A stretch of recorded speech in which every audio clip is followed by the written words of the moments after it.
Welcome to the party with me, your main man, Maloney's Digest. Because that's what they do on YouTube these days. People don't have names anymore, they have handles. And YouTube reached out to me and they said, "Hey, have you ever thought about having a YouTube handle?" I was like, "I already thought I did. It's called Maloney's Digest." And you're very welcome to this Friday night. It is Saturday the 15th. This is the 24th anniversary of the passing of my grandmother, Winifred. God rest you. Um, October, usually a shitty old month. I think it's 10 years ago, maybe this week, where I got done for fighting bouncers outside the big tree, and it derailed or inside the big tree, derailed my career there for a couple of years. And that's a fucking shame, man. Could have done big things, but we're exactly where we're supposed to be at the end of the day, boys and girls. Welcome to the party. We've got 5 viewers. You can look back at leisure. You can repent at leisure at things you do in haste. And I did a lot of hasty shite. But do I regret any of it? No. Just keep on rolling, baby. You know what time it is. It's Friday night. What kind of fucking viewership have we got in the house tonight? Who will we have? We have Colin Henry. Good evening to you, Colin. You're very welcome to the show. She's that jumped up to 16. I told you every Friday night, man. Gonna try and make it a regular thing. WB 1990, how are we getting on? Billy White, how are we getting on? Good to see you all in the chat tonight. I haven't really had the time to invite any other guests on as such, because let's face it, who's fucking mad enough to come onto this channel? Especially people in the public eye. They'd be like, "Oh, Maloney's gone rogue, man. He's gone rogue." Well, from Galway, EJ, what be the crack? Are you enjoying life? Occam's Brute, how are you getting on? Last week's stream was a very long one. I don't think I'm going to do a long one tonight, because let's face it, it was a fucking long stream. And towards the end of it, my grey matter was starting to implode and the tunes weren't good. But tonight, I'd be 2 friends with me. The old backyard brew and the Piston Head. Cheap as chips, but not fucking bad. I was in the old can bottle shop today, and I was looking. Ed O'Neill. Hey, Ed O'Neill, man. If there's any man who should come onto this stream, you are that man. You got to meet my Irish cousin, Ed O'Neill, who I keep running into after work.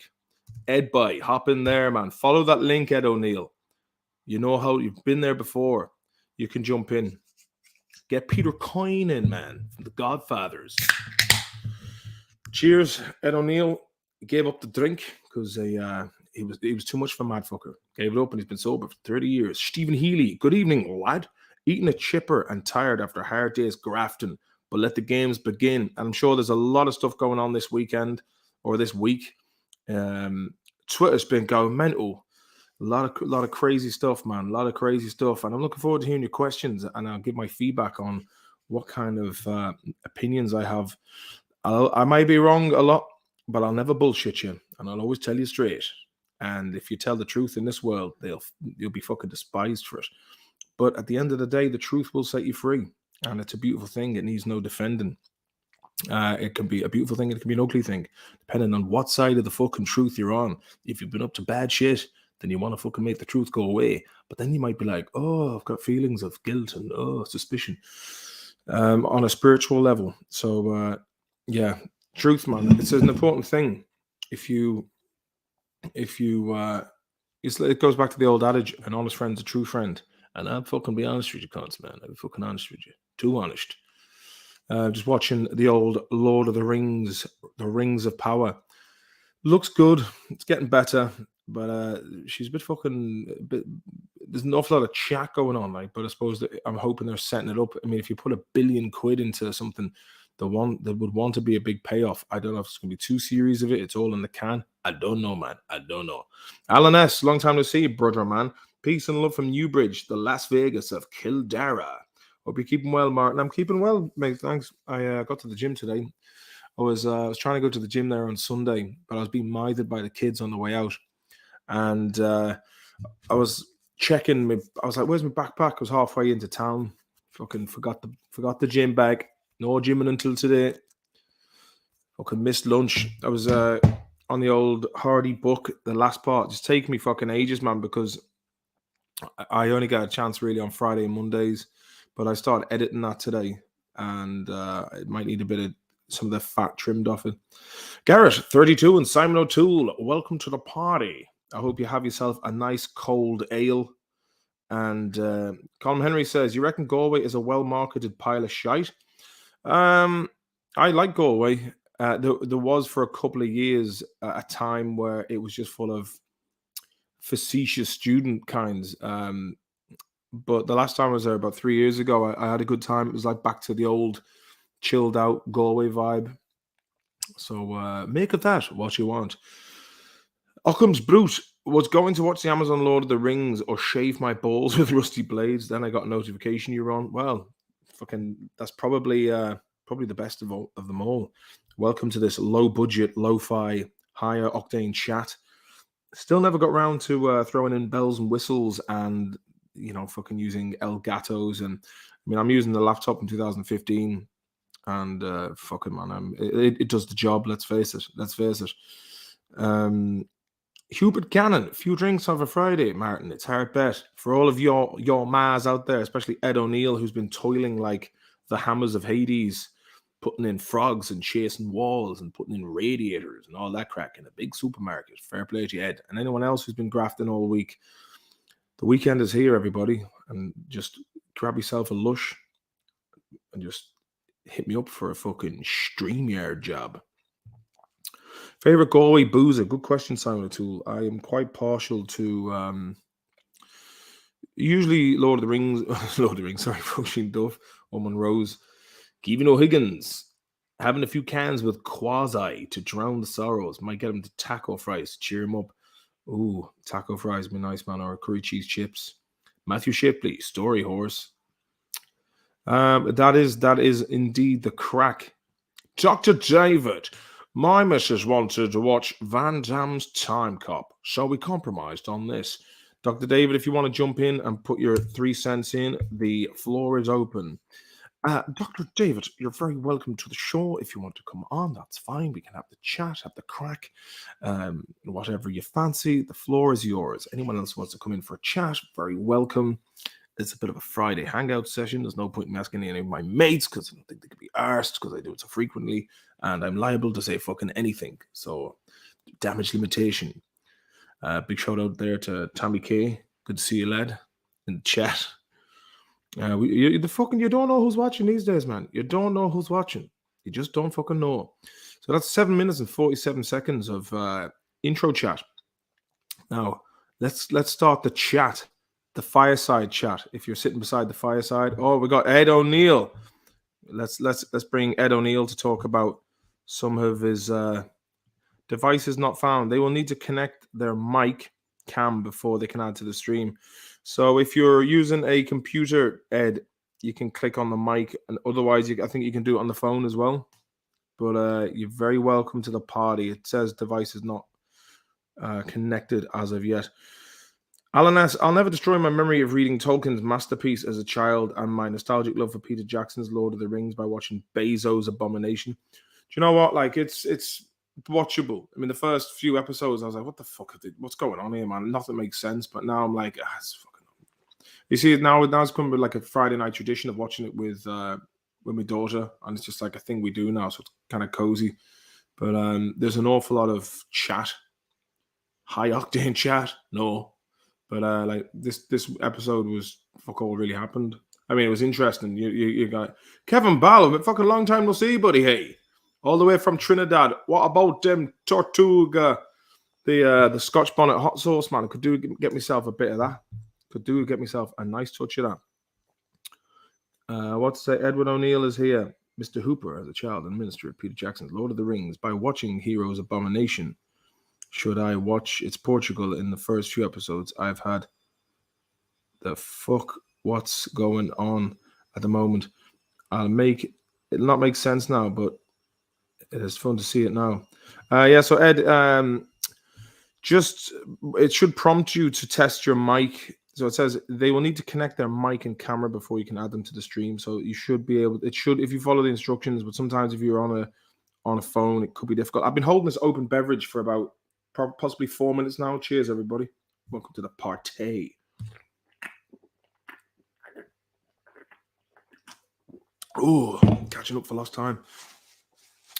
Roisin Mac, Martin, what's your opinion on J.K. Rowling, Billy Bragg, Graham Linehan, and trans carry on? Well, I'm certainly not even going to go fucking anywhere near that discussion because there seems to be some very fucking, very, very just unhinged fucking spiteful people that really don't like to be confronted in that regard. I'd say much like myself, too much fucking time spent on Twitter, and then maybe from both sides of the equation, getting too into what their followers are like and then arguing with people. Irish Newfoundland Bear, sup Martin, good to see you, buddy. Daniel Blake, give us a shout to Mikey Blake. Lad smokes rollies up and down on the Fridays. Lads, if you want fucking shout out, Maloney's PayPal, because I'm on Cameo, man, and people charge me for that. And I'm just kind of like, sometimes if I'm on a good roll and I'm doing I don't mind doing the odd one, but like just fucking throws an old £2 tip or whatever on a super chat or fucking 50 quid, whatever the fuck you like myself. I'm easy. No autographs. Are we friends? We fucking are, hey. What's the crack, Martin? Keeping your powder dry. Winter is coming. Yeah, I'd say this is going to be a very cold winter this year. It'll be typical. So interesting geopolitical news today. Apparently Sweden has reneged on cooperating with Germany and Denmark in the inquiry to the destruction of the Nord Stream pipeline. So that's kind of like, basically, it's like, imagine there's two fucking hard dudes who hate each other, and the top dog of the hard dudes has done something to, let's say blew up the gas tank in their back garden, and the other guy is fucking furious. But you've got like the big dude who's like kind of on your side, but they use you as a bit of a footstool. And then you have like everyone else who's basically, like imagine a playground bully, really, in many ways. And there's another lad who's equally as tough, but he's kind of like, he's been schooled in the past, you know what I mean? But he's not to be trifled with. That's what the crack is with the inquiry. So basically, by not showing the findings, it puts Sweden in a bit of a tricky position, really, doesn't it? Because on one hand, Sweden knows bloody well who did it, and the fact that they are not admitting who did the sabotage to the pipeline or saying what the hell happened is in itself a kind of an admission of knowing who did it, which is fucking, easy enough. Of course, I love you. Question. Sup, Martin? Good to see everybody. Daniel Blake gives a shout. My mother, Lake, Lead, smokes, Rose Witch, Sarah goes to Martin. Just that kind of like, it's good roll. Don't mind doing the odd one, but just like the controls, I'll do. Sorry. This is Ed O'Neill from Sweden. Like, I'm a bit confused here, man. Like, that's more. If I'm on a good roll, don't mind doing the other one.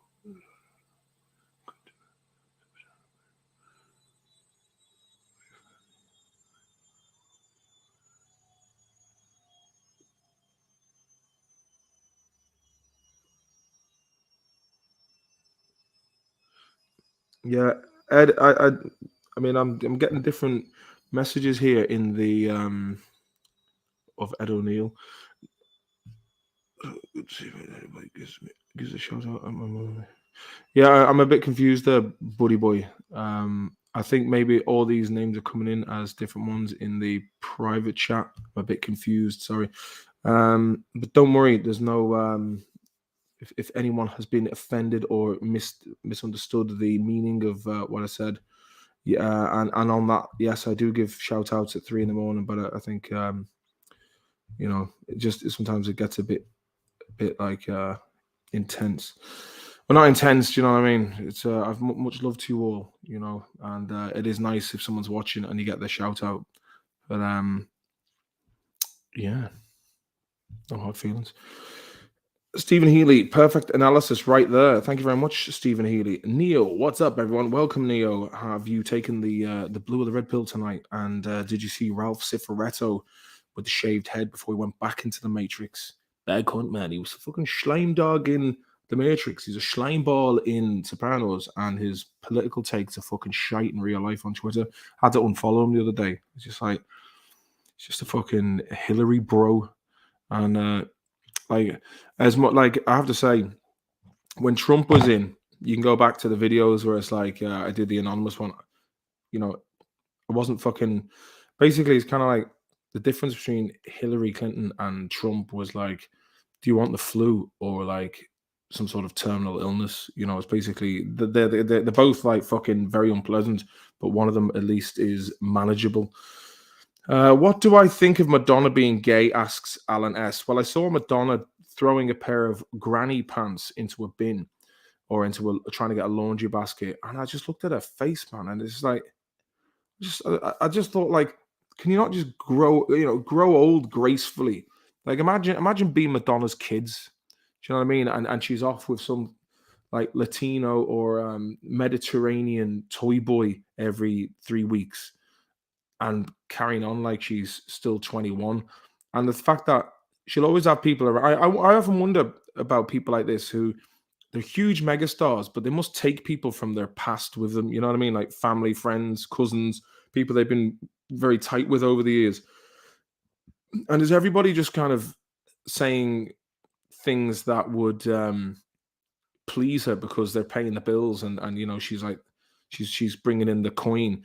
But I just think like the desperation of her trying to stay relevant and you know, if for the want of a better expression, she's just an old slag. That's a bit of a David Brent moment there. Some people think she's just a big bird tits. Democracy Manifest. Succulent chicken dinner. Holy shit, all right. Playing footsie with topical news events. Oh, yeah. Neo, Schleim Lord, lol. And no red or blue pills. Make sure you take the green ones, man. With the speckles on them. She's probably a grandma now. She probably would be Neo, I'd say. But I tell you, that weird Eurovision thing in 2019 was quite foretelling, really. It was quite a foreshadowing of events. I remember watching that being like, this is a bit weird. You know, there was a lot of like, not everybody's coming from the future. Not everybody's coming from the past. And so, yeah, there was two things in that. The first thing was wearing gas masks and there being some sort of biological outbreak. And then the second thing was war. So check it out, man. Tel Aviv. We might even be able to watch the video if I get my, if I remember how to use this thing. Here we go. Sorry I'm late, bro. My man, Chrissy Pears. James Flannery. How are you fucking Flannery, hey? Alan S. She epitomizes everything that's wrong with modernity, desperate to grasp onto relevance in this vacuous dystopian hellscape. Very, very, very well put, actually. Yeah, very well put, Alan. And that washing machine is just doesn't give a fuck that I'm doing a live stream, man. It just wants to be beeping. Nice thing about living in a house, you don't have to worry about having to book the Tvetstuga that as you do in some other fucking gaff if you're living in town in an apartment. Dr. Davis said, Madonna looks like a bottle of lilt you'd find behind a radiator in an abandoned warehouse. That's definitely going. That's definitely being shown. That is, man. That's a piece of, as usual. Dr. David is producing the goods in 24 karat form.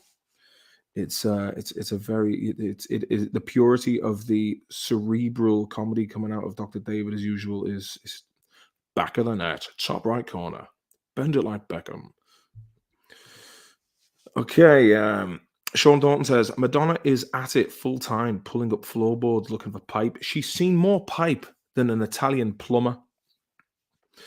Quinn Hensley, yo, how are you, Quinn? Massey, hello, Martin. Just wondering, could you please give a shout out to James Flannery? He recently came out as a 2004 Peugeot 206 1.6 HDI, whereas his family think he's more of a 99 Volkswagen Passat 1.9 TDI. Ooh, well, the 99 Volkswagen 1.9 TDI would be more of a robust Germanic vehicle, whereas the Peugeots or Peugeots, as they're known in Ireland, usually have issues with electrics. But a 1.6 HDI, you're losing a bit there, man. He identifies as a John Deere tractor. It's funny because the whole expression of identifying like that wasn't a thing until about 2015, 16. That's kind of like where somehow we managed to just go through some sort of alternative time line or something.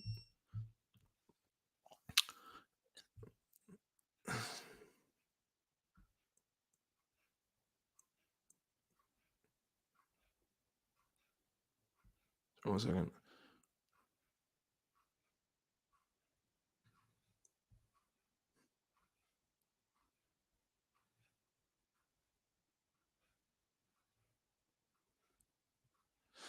Sorry, I was just reading.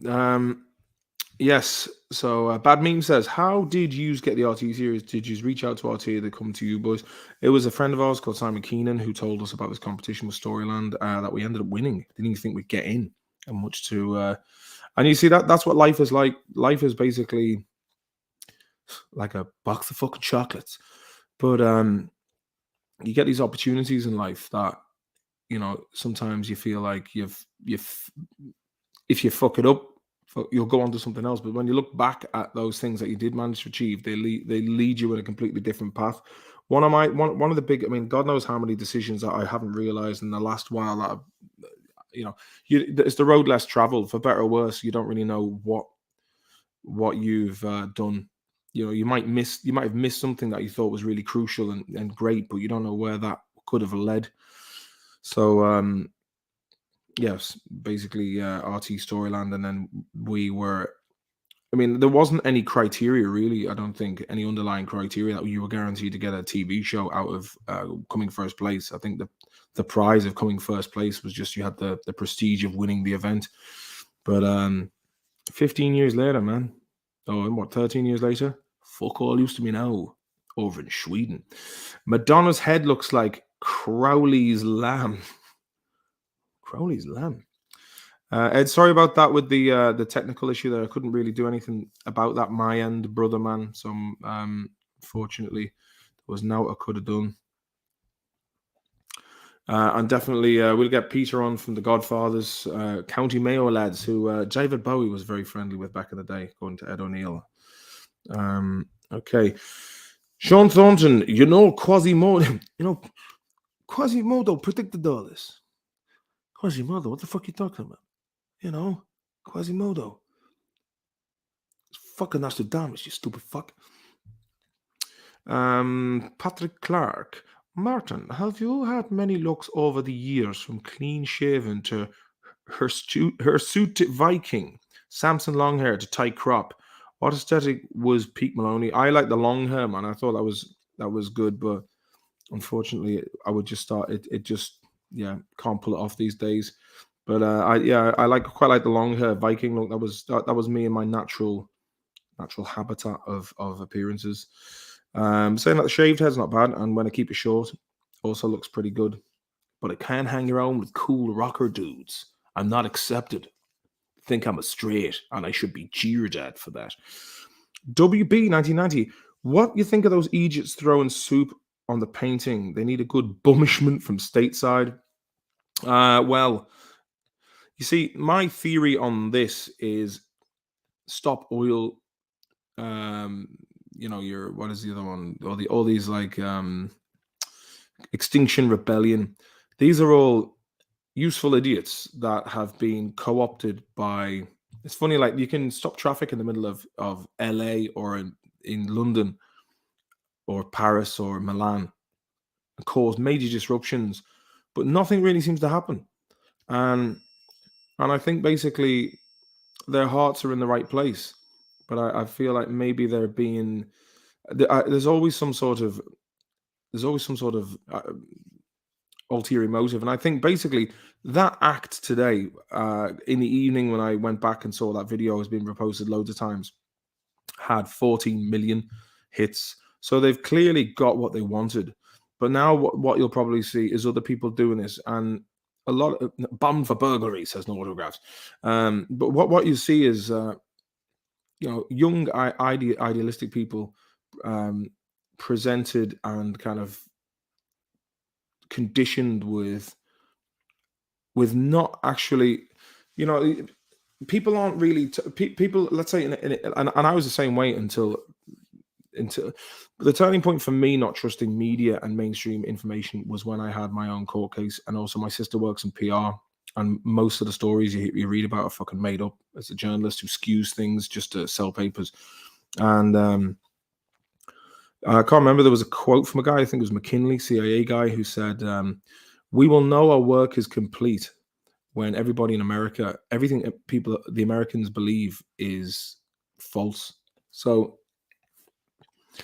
everything is a rich man's trick at the end of the day. And to be quite honest with you, look at this. Look at the shit that came out with Pfizer. The fact that under oath, the Pfizer representative at the EU said that they didn't even test the vaccinations on transmissibility to stop the transmission. Yet everyone was forced and guilted to take it, and people lost jobs, people lost livelihoods for a yet another fucking massive scam. And people fall for the propaganda, man, and the amount of money that goes in. Like every TV network, apparently there's a document. I can't remember off the top of my head. If anyone else has seen it, please write in the chat.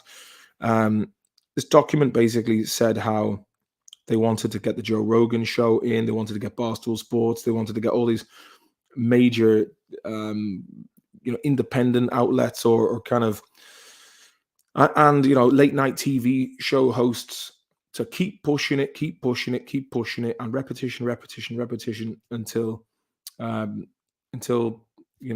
this isn't like this is a thing, like, you have to just basically trust your own instincts. The amount of tricks that were played on people, because the majority of people are good. They want to see, they want to do the right thing. And so that's let's see what the comments say. Crowley's lamb, classic grey alien, very good, Alan, from Zeta Reticuli, if I'm not mistaken. Bad meme. I often wonder if RT would put anything as offensive as Hardy books on TV again. They're hardly in any state to be picky. I wouldn't say it wasn't intentionally offensive. It was just a representation and a watered down representation of both how we lived our lives at the time and the culture around us in small town Eastern Mayo. Half of the things that happen on a day-to-day basis, you could probably only get away with that if you've shown it in a documentary form, because people wouldn't believe you, and they would think that you were being offensive and overtly offensive for the sake of it, because often is the case, truth is stranger than fiction. Hubert Gannon, I just necked the naggin of Gordon's gin, my Friday night routine. Hey, you'll be fucking feeling all right after that, Hubert.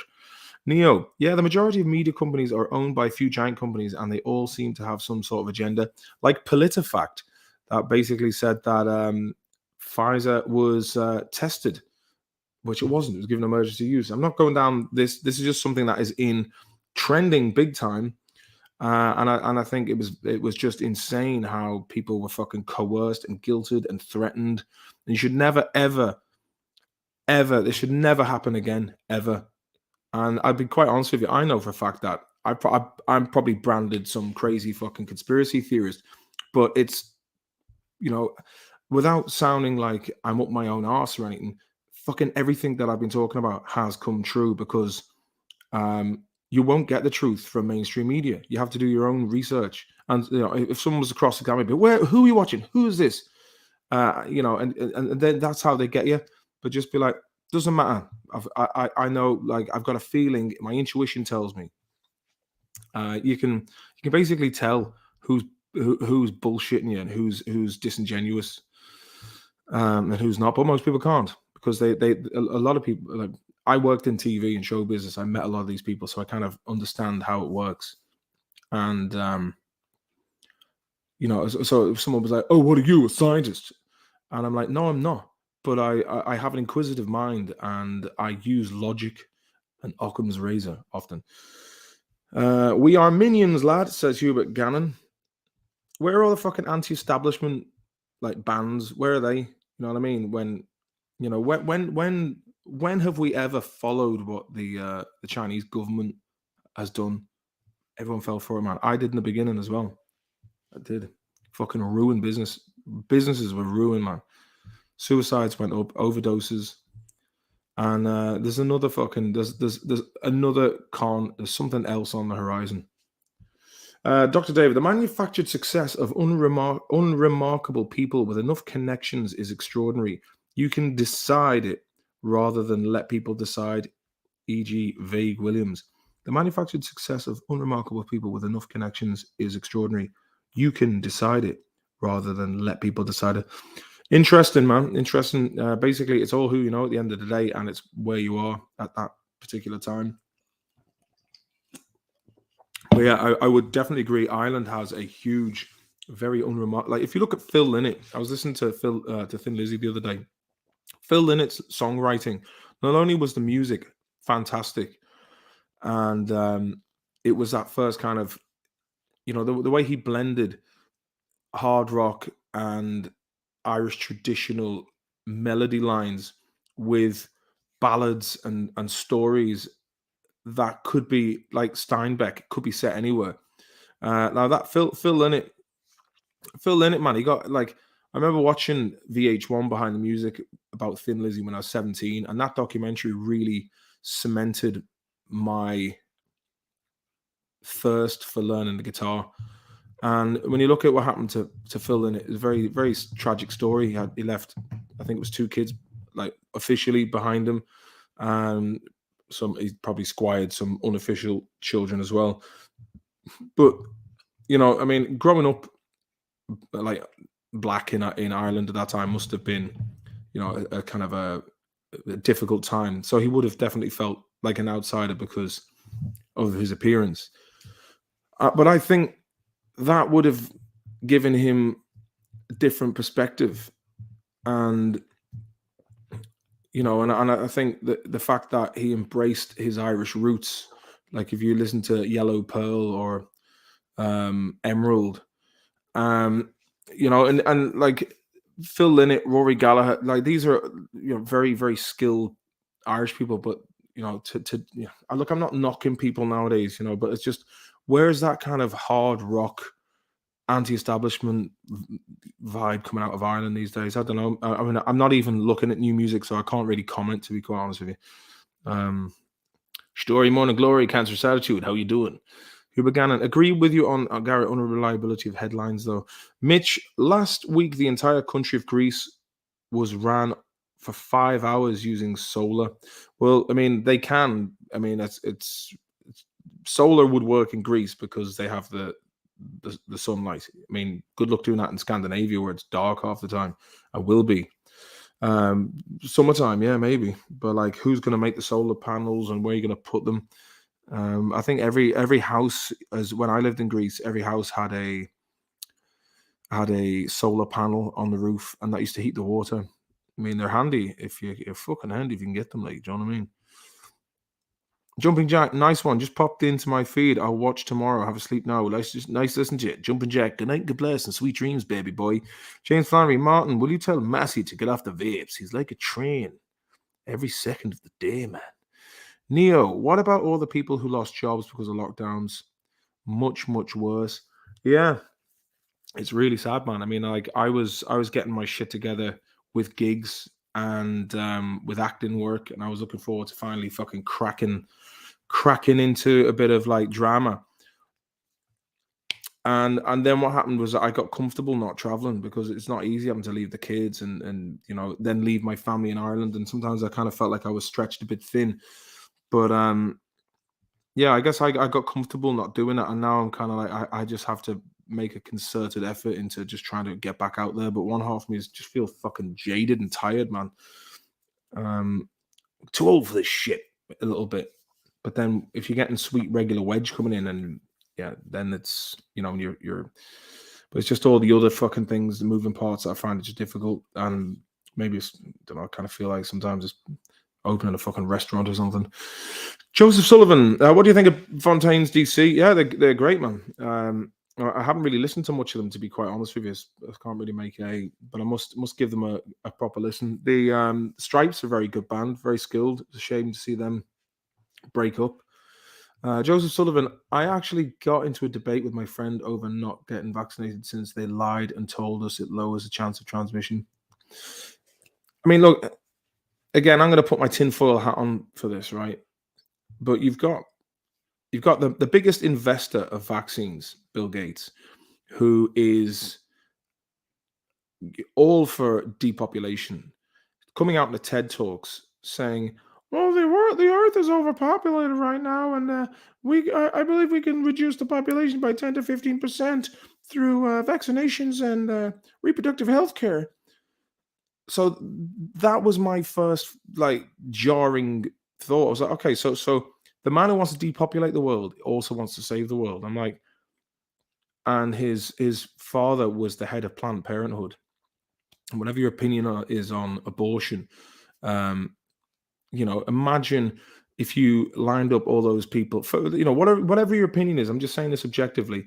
All those human beings that were basically killed in the womb before they ever got a chance to enter this world and have a life and a story. And obviously, our lives are made different by that because, in terms of the chronological time permutations, a lot of those other people would have been making decisions in the world that would have affected us. Maybe some of us wouldn't be born ourselves. It's a.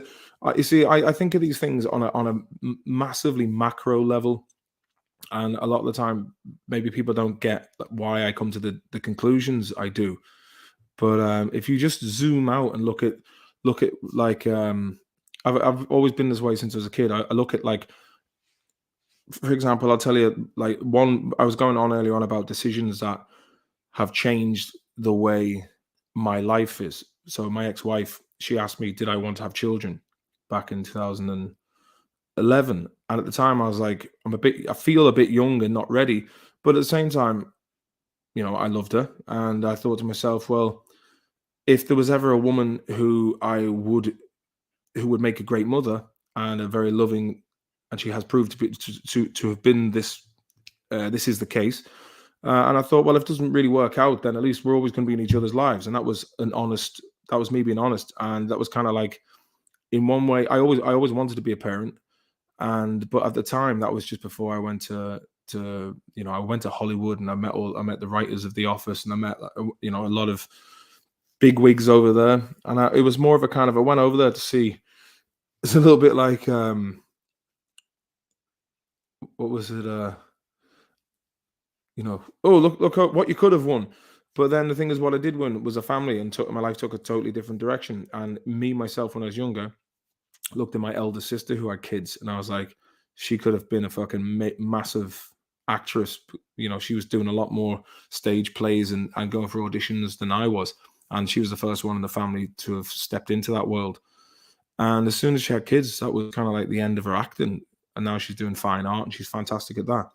But I just don't like the politics of the acting world, and it's just a lot of auditions and self tapes that you do, and you spend all day having to learn lines that you're just sent the day before and dropping everything, and then you don't get the part over and over again. So it's just kind of like, it's a fucking waste of time.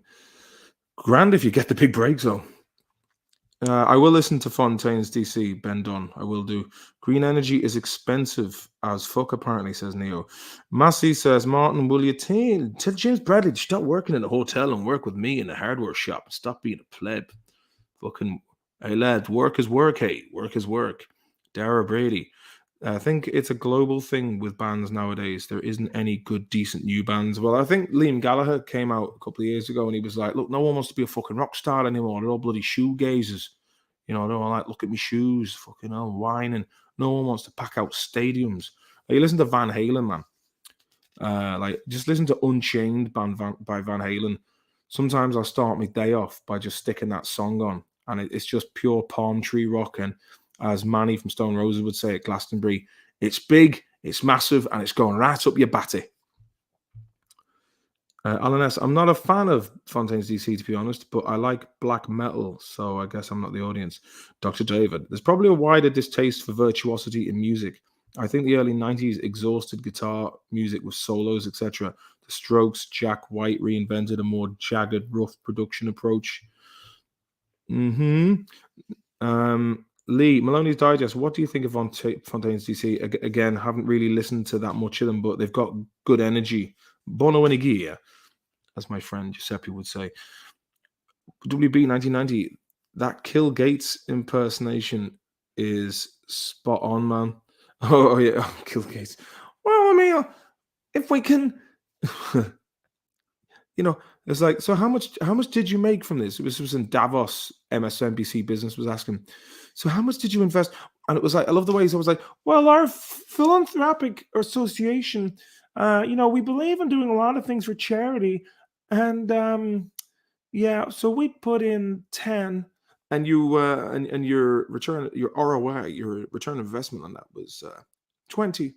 So $200 billion. $200 billion he made, but for his philanthropic organization. See, the great thing is about these philanthropic organizations as well is they're tax exempt. So that's why you'll see a lot of fucking billionaires setting up these organizations that are basically a non-taxable non-profit organization, and that's basically how large sums of money are laundered. And yes, it's on the interweb pages. Look it up. Debating online is useless. I don't get how people argue online. It's debate in real life is also annoying. Where to get anyone anyway? Do you know what I mean? I've noticed that. I'll be on Twitter and I'm like, there's this one woman called Joe something, and then they got like Brooklyn Dad Defiant, and they're paid by PACs, man. Do you know what I mean? Like, the Democrat Party doesn't fucking stand for the working man. I mean, they're hawkish as fuck. They're basically neocons, and it doesn't matter if it's Republican or Democrats. Most of them are happily taking the money for continuation of government and government policies abroad, and having a very hawkish, expansionist, aggressive, and man, when you go to the States, most people are fucking sound, man, and it's sad that the country is run by fucking kleptocrats, cowards, and psychos. But that's what I, as a nearly 40-year-old man who's lived in the world and has had in recent, like in the last 10 years, interest in history and geopolitics. Like when you think, like there's some lad who was on Twitter going, "What do you know about it?" I'm like, "What do you know about it, man?"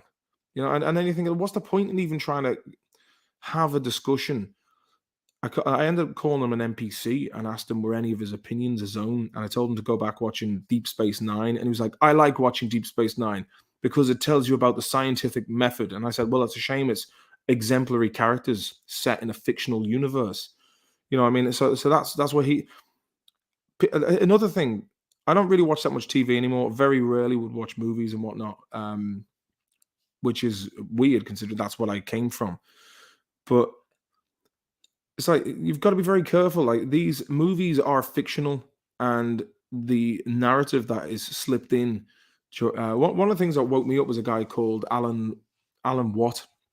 He was I think he was an English guy living in Canada, and he said, "I have a friend of mine who worked in." Oh, he's Scottish guy, and he was like, "Oh, I have a friend of mine who worked. His brother worked at the CIA," and I asked him once. I said, "Is there anything any advice that you could give anybody?" And he goes, "Well, I tell you this: don't be watching television, because most of my opinions were from TV and consuming movies and going." And I remember I was like, "Based on a true story, fuck, it must be true." And then when you've been in reality TV, like I was once in The Apprentice, and I was like, okay, anything I do now on this, I have to be fucking careful with, because I've signed a release form and they can edit that to make me look any which way they want. And thankfully, yeah, I was edited to look mildly buffoonish. But, the like, if you make a film on something, it's not going to be the fucking, it's got a dramatic score. It's got like the narrative, like the story is broken up into 3 acts, and each part of that film is engaged to be thrilling and entertaining. Because at the end of the day, most films are made because of the bottom line. You know, So a film is designed to rouse feelings in the mind, whether it be a feeling of suspense, thrilling, romantic comedy, a horror movie, a gross out road trip movie.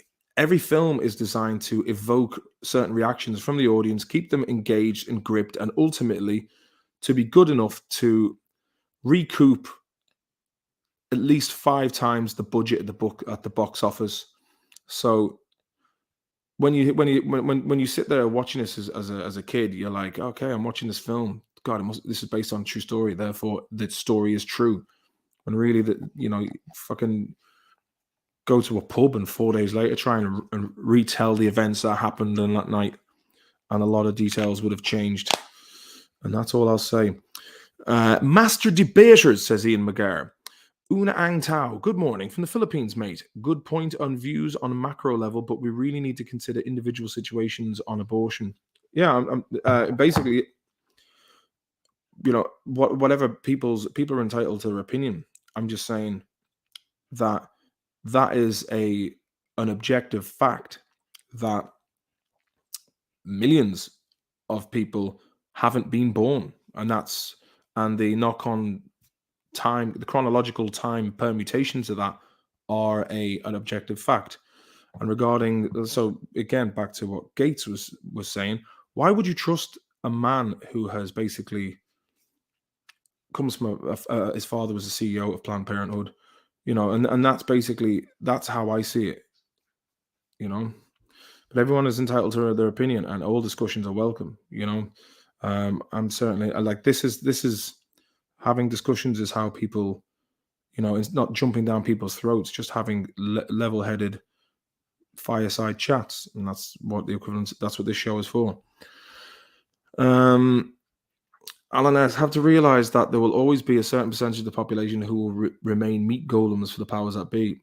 Yeah, there is. There's just there's different personality types perform different tasks, and there will always be a hierarchical class that manage to hold on to power generationally through marrying suitable mates that can then continue a dynasty or a legacy, or there are those who start from nothing and have the will to succeed, and they put that will in front of everybody else, and and that's kind of like often is the case. Nice guys finish last.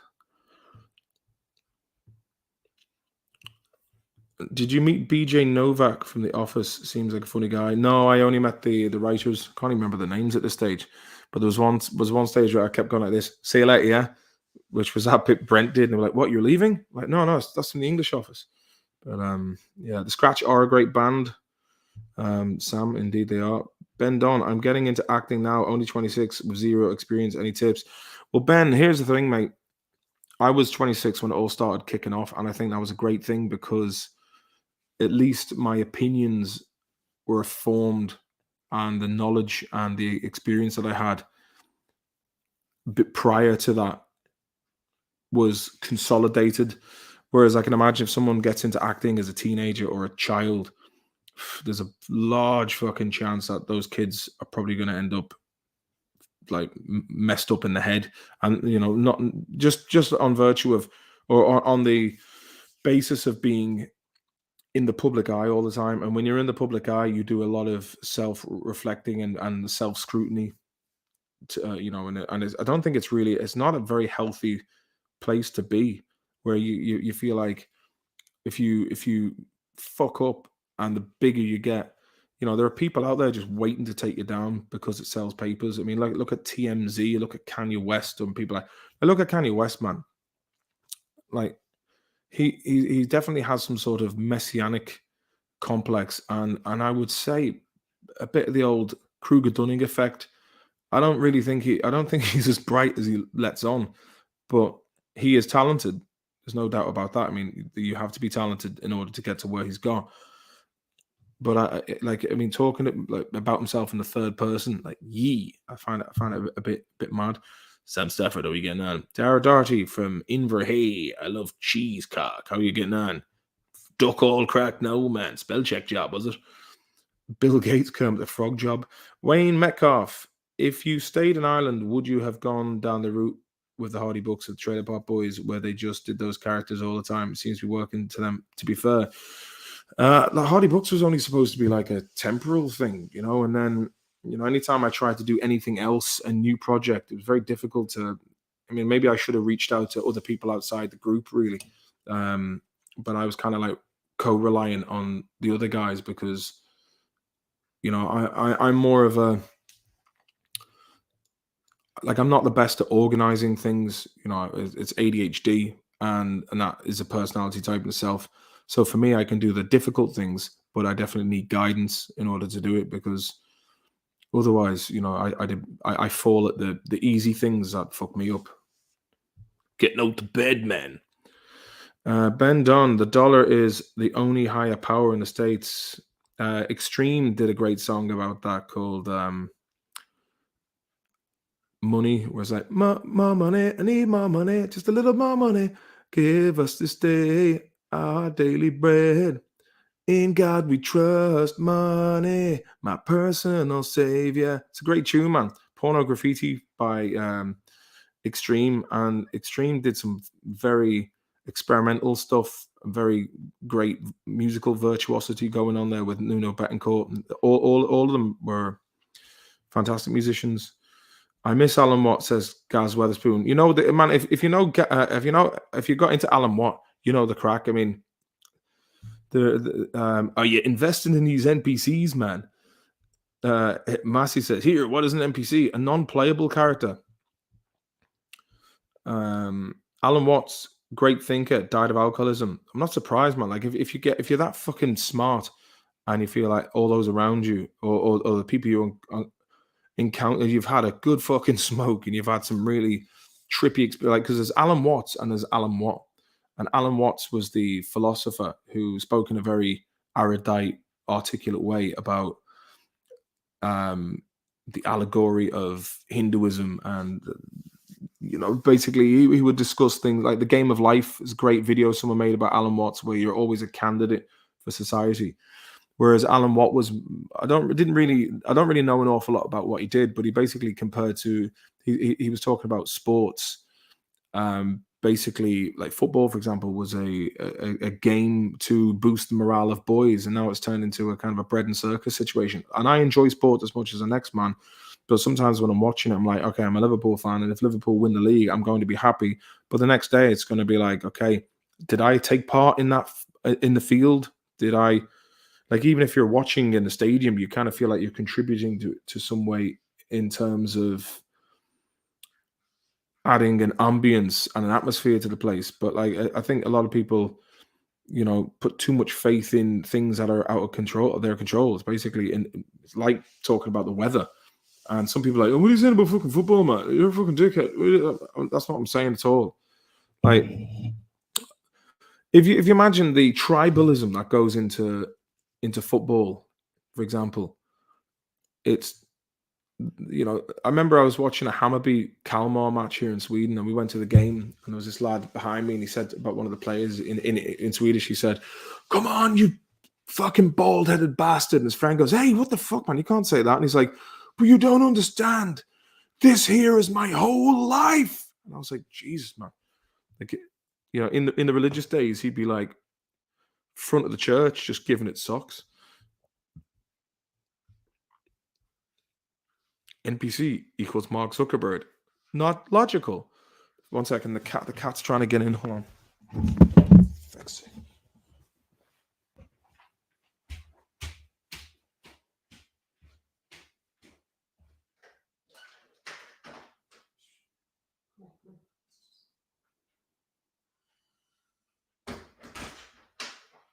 Some boy, man, you're some boy.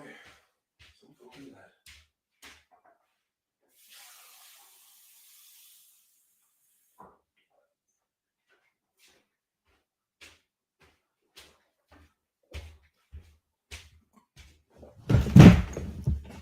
Bang me fucking foot off the table. Bastard. Fucking bastard. Hugh Buchanan. Wayne Lad, Trailer Park Boys, I always thought was a perfect blueprint for the Hardy Bucks' future. Yeah, look, unfortunately, it's just there's too much division in the core group. Let me see. Thoughts on Jordan Peterson? Jordan Peterson had some absolutely excellent videos on self-help, and I kind of feels like the last thing the establishment wants is people with self-accountability and inner strength and the ability to just stand up for themselves and use critical thinking and taking a self-accountability. It's very easy if shit goes wrong for you in life. It's very easy to try and look for others to blame, and often as the case, it is the fault of others. But often as the case, you have to be able to. It's how you react to that. And if you're constantly going, oh well, if I had got this when I was this age, and if that wasn't, you got to look at the future and go, what can I do? Staying healthy, staying fit, strong, and just having good people around you, and having a good support network, a strong community, and it's if like I don't know what the story. I mean, basically, he's a skinny man who sounds like Kermit the Frog, and he would make a good, he'd make a good bad guy if he was in a TV show. But a lot of what he said is rooted in history and historical fact and common sense. And if you listen to him, like, this was pre, going with creative artists in LA, but a lot of his lectures, I mean, like, the thing is, it goes back to what I was saying about truth. People are offended by the truth because if you have to acknowledge the truth about yourself, then you have to then realize that many of our own shortcomings come from ourselves. The decisions that we make define us as people, and basically, it's the easy way out is just to say, like, oh, it's society's fault, or it's my socioeconomic background, my culture, a myriad family unit, a myriad of different examples. But when you know the truth, you're basically, and if you're honest with yourself, then you know where to go, and you at least know where, it's like the biblical reference: a man can't build a house on sand, and I think that's the importance of being honest. And basically, if the things he said on that college campus, if he'd said that 10 years ago, it wouldn't be a big deal. And but nowadays in this climate, it is. Massey said Jordan Peterson is the best defender Galway's ever seen. Texas Pete, how are you doing? Texas Pete, good to see you. We're doing good, mate. How are all of you tonight? For me, good lad, Texas Pete. Raging, I miss Peterson when he was in Ireland, says WB 1990. Yeah, he played for Galway there against Mayo and Kerry Park. Well, mate, been baling hay in the fields, having a few Guinness cans here in Dallas, Texas. Fucking cheers, partner. That's pretty cool, man. I like the way, like, I've got people, and just put in the comment section where you are, man. It'd be interesting to read where people are. Oh, this cat is a fucking champion. Sorry, I'm talking soft waffle to the cat again. The lad. He's talented, but not a cell knocking about in his brain box.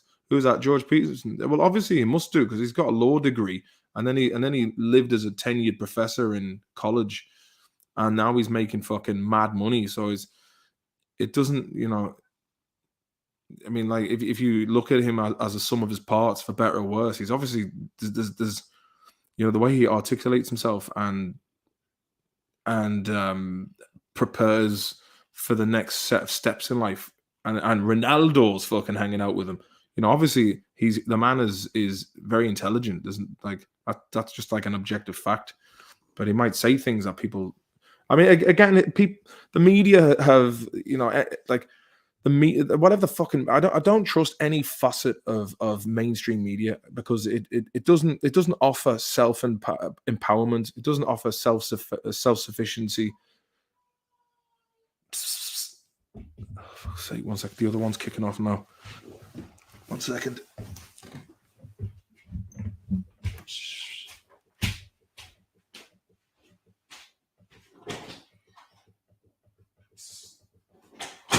What is it?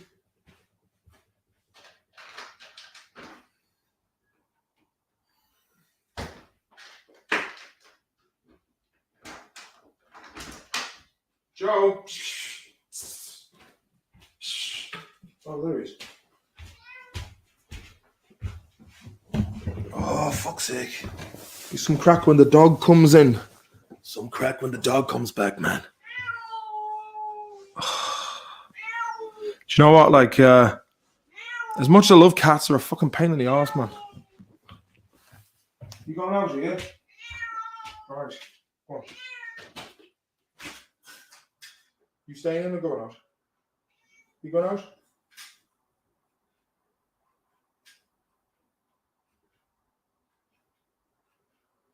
But go on.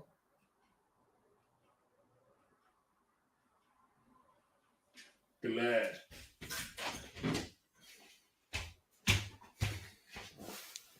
It's fucking unreal, man. You know, they probably want me to wipe their arse next. Fucking hell, where were we? Yeah, basically, you're not going to get anything that is going to encourage you to be fucking self-sustainable, self-accountable, and feeling strong and confident. They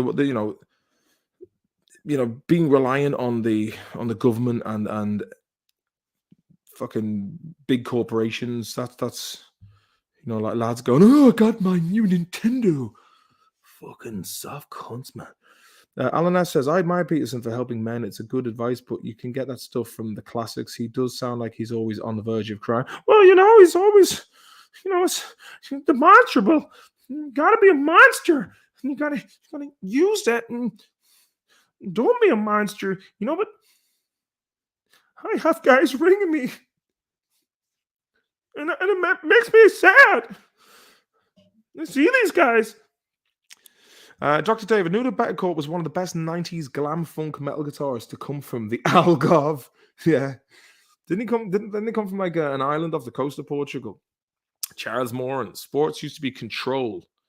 Look at GAA, only genuine sport left. Well, it's still an amateur sport, to be fair.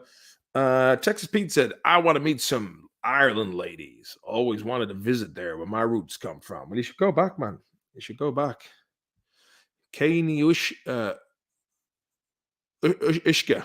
I'm living in the States, back in Ireland right now, to visit my family, but I basically made a bunch of Yanks, Hardy Bucks fans. It's a pity, not Netflix anymore. Thanks very much, Mr. Ishka.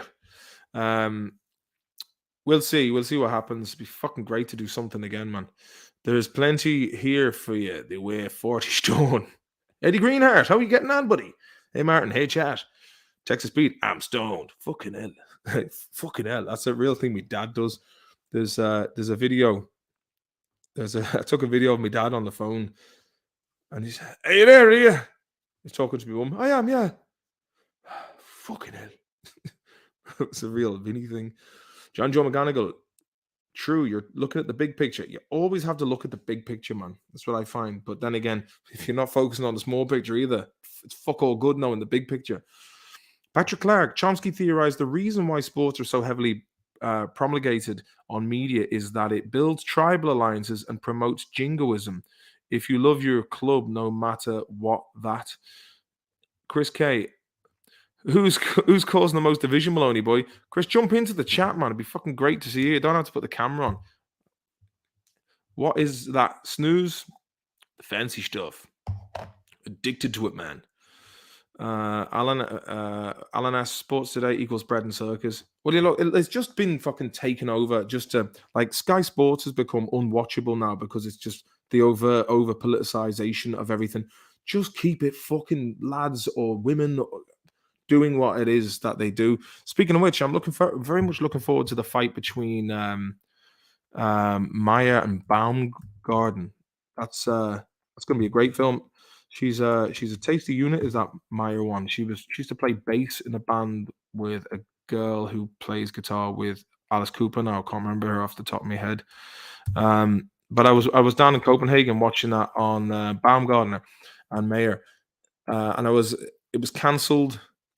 But when is the fight coming up? It was because the fucking Queen died. But I wouldn't mind watching that. But Yuan's pretty cool, man. She's well, they're both pretty cool women. To be fair, they both talk a lot of fancy shite and dissing each other. But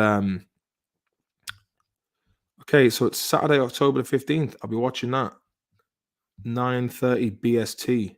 What's that? British Standard Time. The fuck's BST? What is BST? British Summertime. Ah, okay, fair enough. Well, that'll be about 10:30 here, so I'm looking forward. That'll be a good one. But just let people play sports. Sports and movies were a place of refuge and escapism from the fucking trappings of the world. And it's just everything has to be fucking politicized. Even me, a man who made comedy, and that's what happened to me too, because I'm a product of my environment. Yeah, big picture is when a woman that weighs give or take 40 stone. Ha ha. Patrick Clark, mentality will infiltrate other parts of national life. My county, right or wrong, etc. American exceptionalism. The British Empire was a force for good, etc. Well, that's really kicked off with again Sky News. Do you think the team should be re-educated? And it's like, fuck off, man. It's fuck off. And then there's some other unionist activist as well say, just bringing up shit from the past. It's like, it's a bit of fucking crack. Let the girls celebrate. They obviously don't.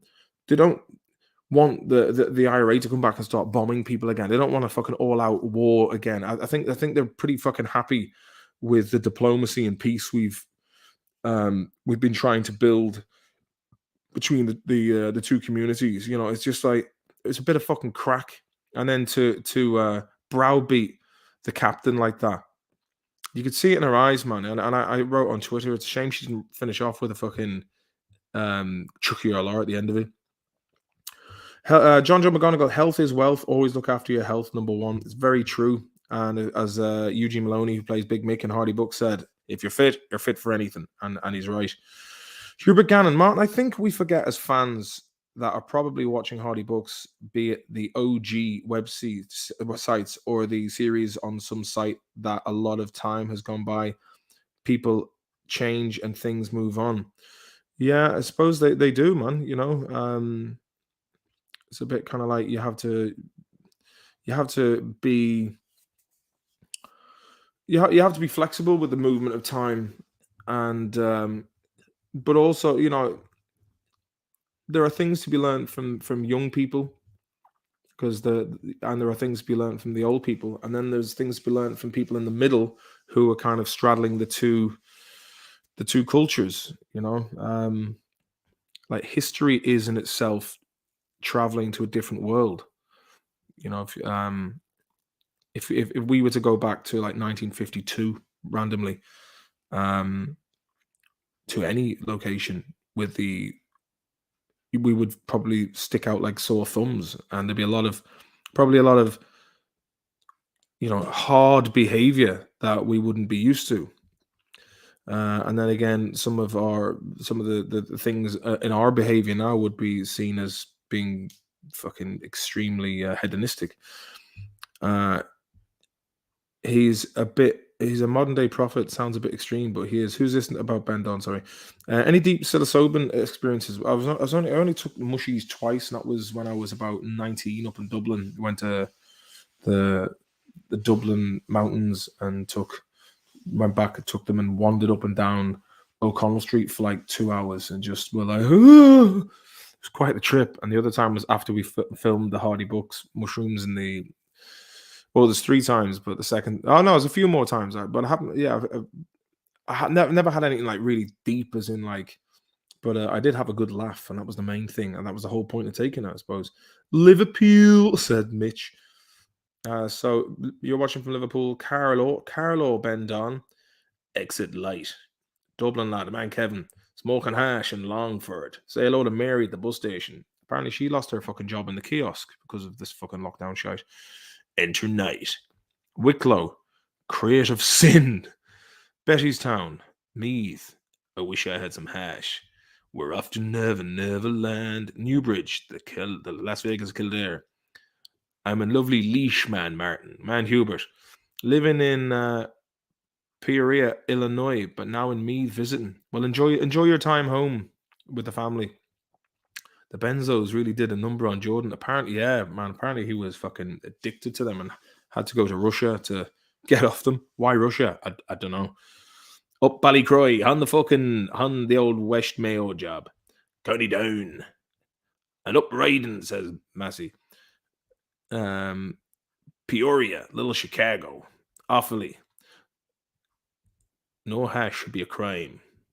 Eddie Greenheart, was thinking that myself. Poor fucker lost it when his wife took a turn.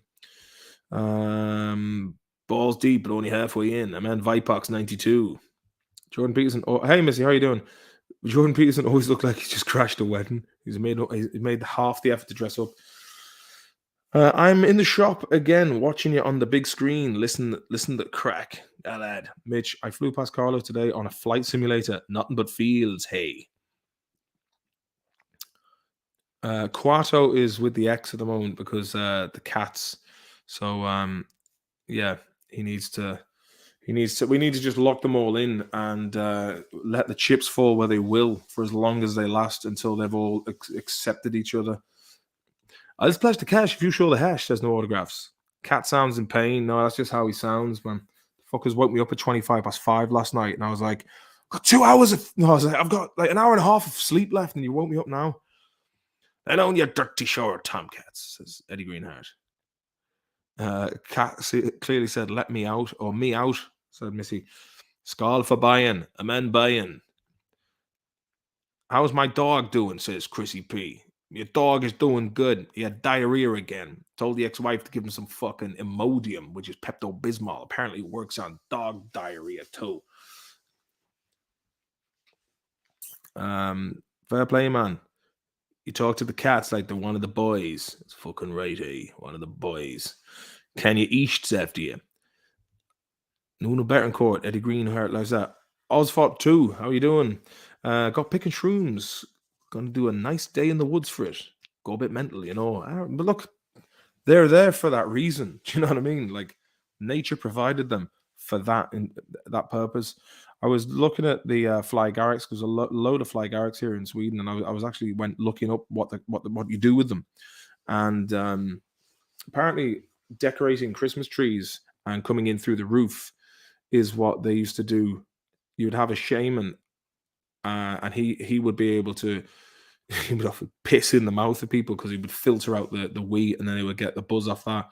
Or they would feed reindeers the mushrooms, but they would dry the mushrooms on the tree for a month and hang them on the tree, and then the snow would be so deep in Scandinavia that people would have to the shaman and the boys would have to crawl in through a flap in the roof. So bit of info there for you. Eddie and Buzz to America. That'd be brilliant crack, man. Hardy Books rise again in the US on Tubi. If you don't, it's on Tubi, is it? What the hell's Tubi? Hardy Books on Tubi. Tubi's after you. Tubi, you say? Free series, Tubi. Circle of young men entertain vague ambitions involving quick cash, women, and showbiz in this mockumentary about small town life. I'll tell you, that's one of the best fucking blurbs yet. Tubi. Tubi or not Tubi? We're sorry. Tubi is the largest free movie and TV streaming service in the US. Unfortunately, we're not currently available in the area. Well, who the fuck, if it's free, then who the hell's, we're obviously not getting any royalties from that. Fucking assholes. PayPal is going to fine you $2,500 for misinformation. The man Sean. They've had to backtrack on that, and I think they've lost a lot of custom money talks and bullshit walks. And yes, Mitch, that is a snooze box. Michaela Maya is so tidy. She really, really is. I think that's why I started watching the thing in the beginning, because I was like, and then when I saw her like playing bass and stuff, I was like, yeah, fucking hell, man, that's like my dream woman. I take a dig off her, no problem, says Mitch. Love balls, says James Flannery. You've changed your handle, did you? BST, Bolivian, snorting time. James Masterson, Dara Darty. Who the fuck is another JSF? Dr. David, I have a recurring dream where I see a leviathan slowly moving up to the surface of a red wine dark sea. As it breaks through the surface, its face appears to be Marty Morrissey, slurring lotto numbers. Man, it's fucking. You're too good not to be doing things for TV. It's what's needed, man. I mean, you really need to finish that episode. The Nokia 51510 will always be the phone to have, whether it's 2010 or 2030. Can't go wrong with the old fucking Nokia jobs. Play a bit of Snake, man. I'm watching from parts unknown with the Ultimate Warrior beside me. A lad Perez.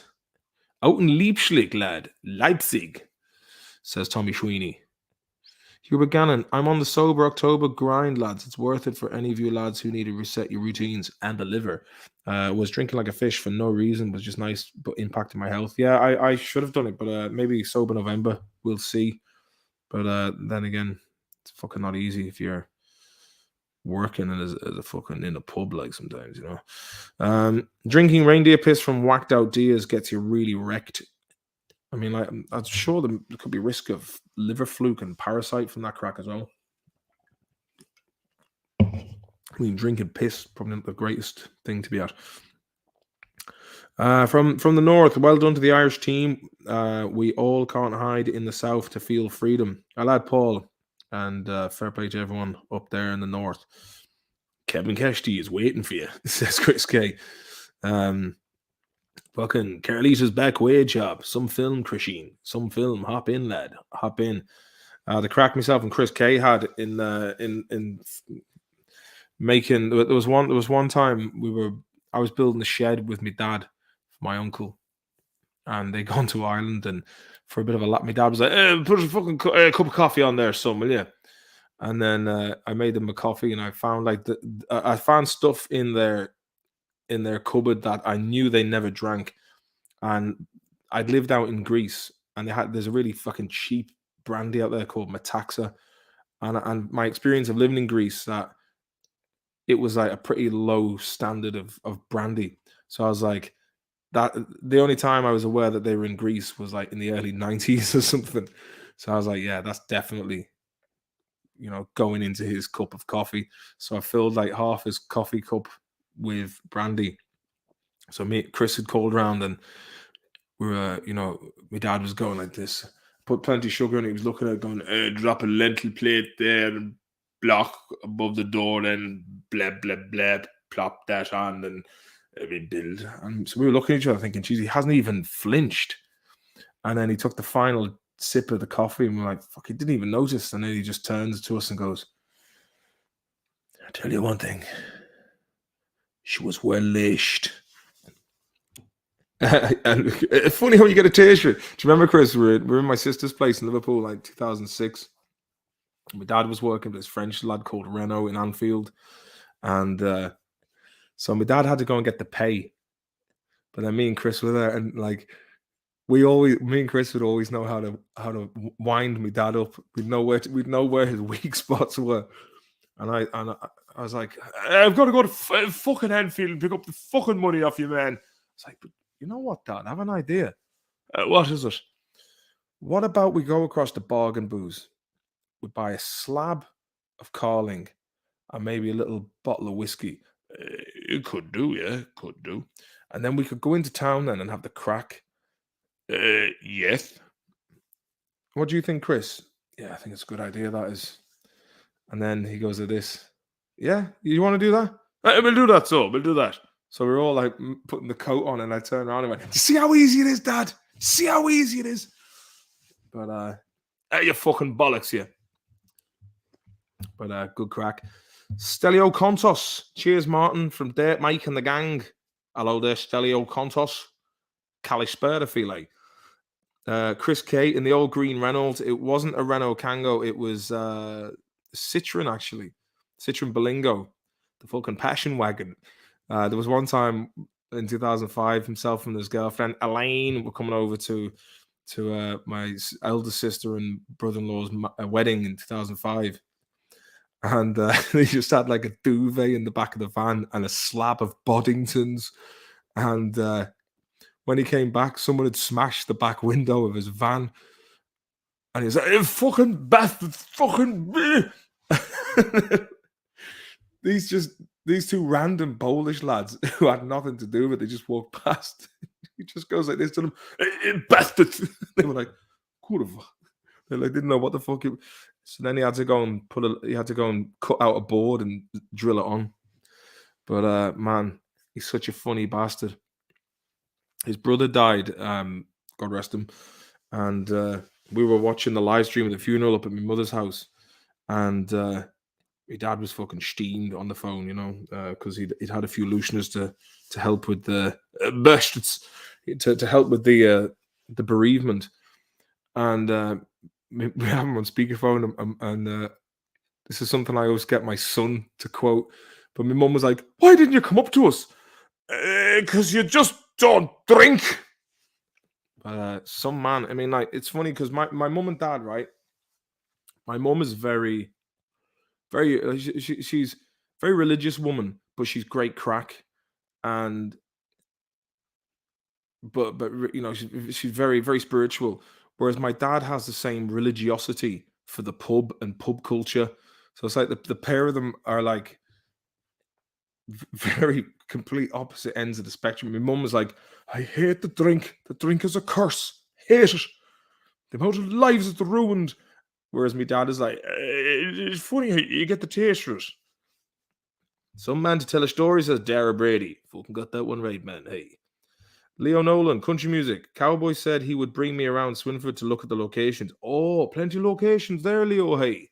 Plenty of fucking locations. And then another man who'll take you on a McFlurry of pints. A citron, you could toss that into a pond one-handed, says Sean. I know the old Belingo was very, very reliable, to be fair to it. She was no slouch. Chris says, your mum was a lovely person, like a second mother to me. Chris, I have a story about you. Like, there was one, so like, when I think the first time we ever got, like when I was about 15, my mum trusted us to stay at the house alone, and we were like, hey, we're finally, left alone in the house, and I was supposed to be going to school, and Chris had I think it was thanks to double biology class with late nights Murphy on a Monday morning, and it was the most painfully fucking dull. I mean, no disrespect to the woman, but the class was just so boring. And that was a double class. So it was like 2 hours of that first thing on a Monday morning. And Chris was just like, fuck this, I'm leaving. And so like Chris was off, and I was like, well, I'm not going to just like go to school for the week. My mum was gone. So like I was like, she sent the neighbor up, and the neighbor was like, you're supposed to be going to school now. I'm like, oh yeah, I'm heading to school. And then once the door was closed, just go back up to bed. And there was one time, I think we were about maybe 17. I was 17, Chris was 18. My mum said, no, you'll paint the kitchen for us, paint the kitchen. So we were painting the kitchen. And then a couple of months later, my mum goes like this. She goes, come here, look at this. And just get up there and look up on top of the cupboards. Chris had fucking painted around a box of Kellogg's cornflakes and didn't even move it out of the way. Oh, fucking hell, man. The crack we had back in the day. And we also spent an absolute fortune on a fucking last minute trip to Liverpool. And we were so determined on it. We missed the boat, quite literally missed the boat. And then and this is like 2002, then went to Dublin Airport and bought a flight to Manchester, then got a train to Liverpool, and then had like a mediocre night in Liverpool or two. And then on the Monday, we had to go back to Manchester Airport. So then Chris was like, let's go and see Old Trafford. So then we went around looking at Old Trafford. We didn't pay to get on the tram. And then the whole fucking platform was just swamped with lads in orange jackets. And Chris managed to get away with it, but I had to pay £20 up front. And then we ended up missing our fucking flight home. Then I had to buy a new one. And the whole trip, I think, cost me cost us like £1,000 each.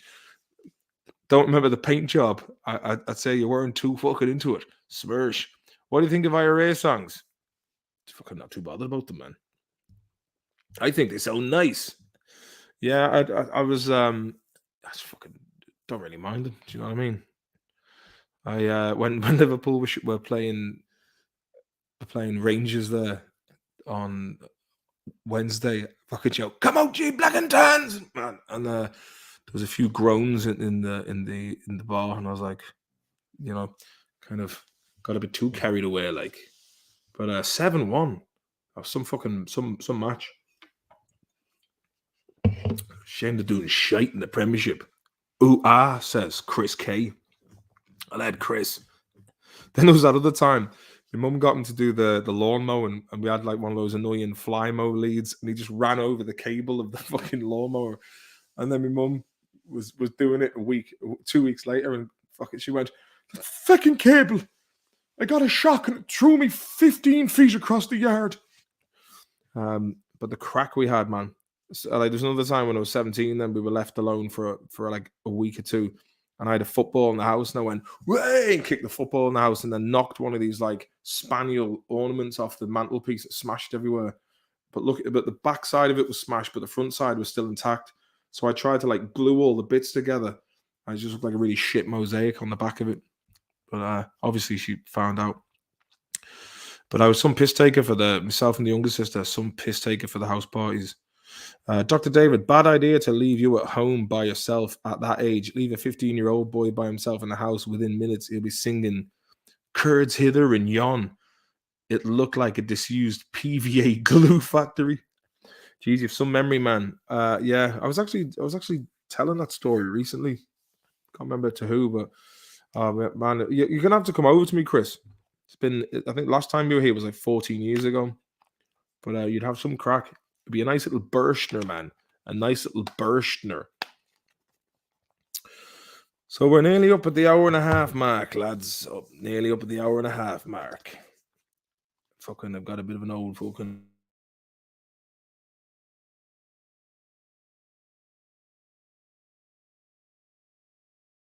What the hell happened there? The fucking thing froze. Bastards. Any old fucking crack in the chat, man? Throw us a couple of suggestions, man. Couple of bit of fucking chat. Living in Sweden, Ben Dunn. Don't know how I ended up here, but I'm still fucking here, hey. I can't really think of anything else off the top of my head. I think I've covered all the big Twitter stories of late. Twitter. When's Elon Musk buying that shit anyway, man? Do I know Jake Kelly? Is he living over here, is he? Noodle looking fella. Gim Carter. Don't know them, hey. I'm trying to be terser this time, says Missy. Fucking speak away, man. Speak away. So we 50 people. We're not doing too badly in the chat. Bad meme. I have an interview tomorrow. Going to catch an old episode of Hardy Books and head off. Good luck, man. Good looking, God bless. Bad meme. Leo Nolan. Martin, would you have a way I could message yourself personally? Could I ask Cowboy for your contact? I'm good friends himself. If you're on Twitter, man, Eddie Durkin at Twitter. Get me on there. Ask questions all you like, brother, man. Ask many questions. I will, says Chris, being too long. 41. I know, man. Where the fucking years go? Dads and everything. You've seen Topless Musk. He's shaped like one of his cars. Thoughts on the new Hellraiser film? I didn't know there was a new Hellraiser film, but the old one's fucking. That was like the when you were a kid, one of those things that really scared you. Like, you didn't even have to. I remember seeing a trailer of it when I was like about 9. I was like, ah! Fucking hooks coming out the wall and all that shit. Roisin Mack, our house was wild for parties when my mother was away. About 3 of my mates lost their virginities in the house. There's a fucking couple of them fucking lost in my house too, I'd say. Fatal Deviation, Basic Instinct. 2 fucking great films. Imagine if they combined the 2, where Bennett was tapping Sharon Stone. I'm sure he wouldn't have fucking had a problem with that, man. Elon Tusk. Yeah, it's interesting to see he's had a bit of a falling out with the Ukrainians. And then you got your man, fucking Zelensky, man. He's basically, we want this, we want that, we want, and that's like kind of, well, I don't see Palestine getting any fucking massive billion-dollar handouts, nor do I see Yemen, Syria, Iraq, Afghanistan. You know, I mean, there's a whole lot of other, you know, conflict areas that I just don't understand why is he getting so much? You know, it's and it kind of feels a bit ungrateful about it as well. I started watching the Watcher on Netflix. Quality first episode, true story. Yeah, the Hellraiser gave me nightmares. Yeah, that and Friday the third, not Friday the 13th. It was Nightmare on Elm Street. And then I remember met him once, and Dr. David, idea for a crossover between Basic Instinct and Snatch, self-explanatory. Yeah, I met Freddy Krueger once, and he was sound. He told me a story about how Sylvester Stallone went and wrote Rocky, went into a room with nothing but a typewriter, a bowl of apples, and blacked out all the windows for 6 weeks, and just boshed that out. And that was after he watched the Chuck Wepner Muhammad Ali fight, and he based his story on that. Robert Englund, yeah, he was sound, man. He's really sound. I also met Mira Citrus once.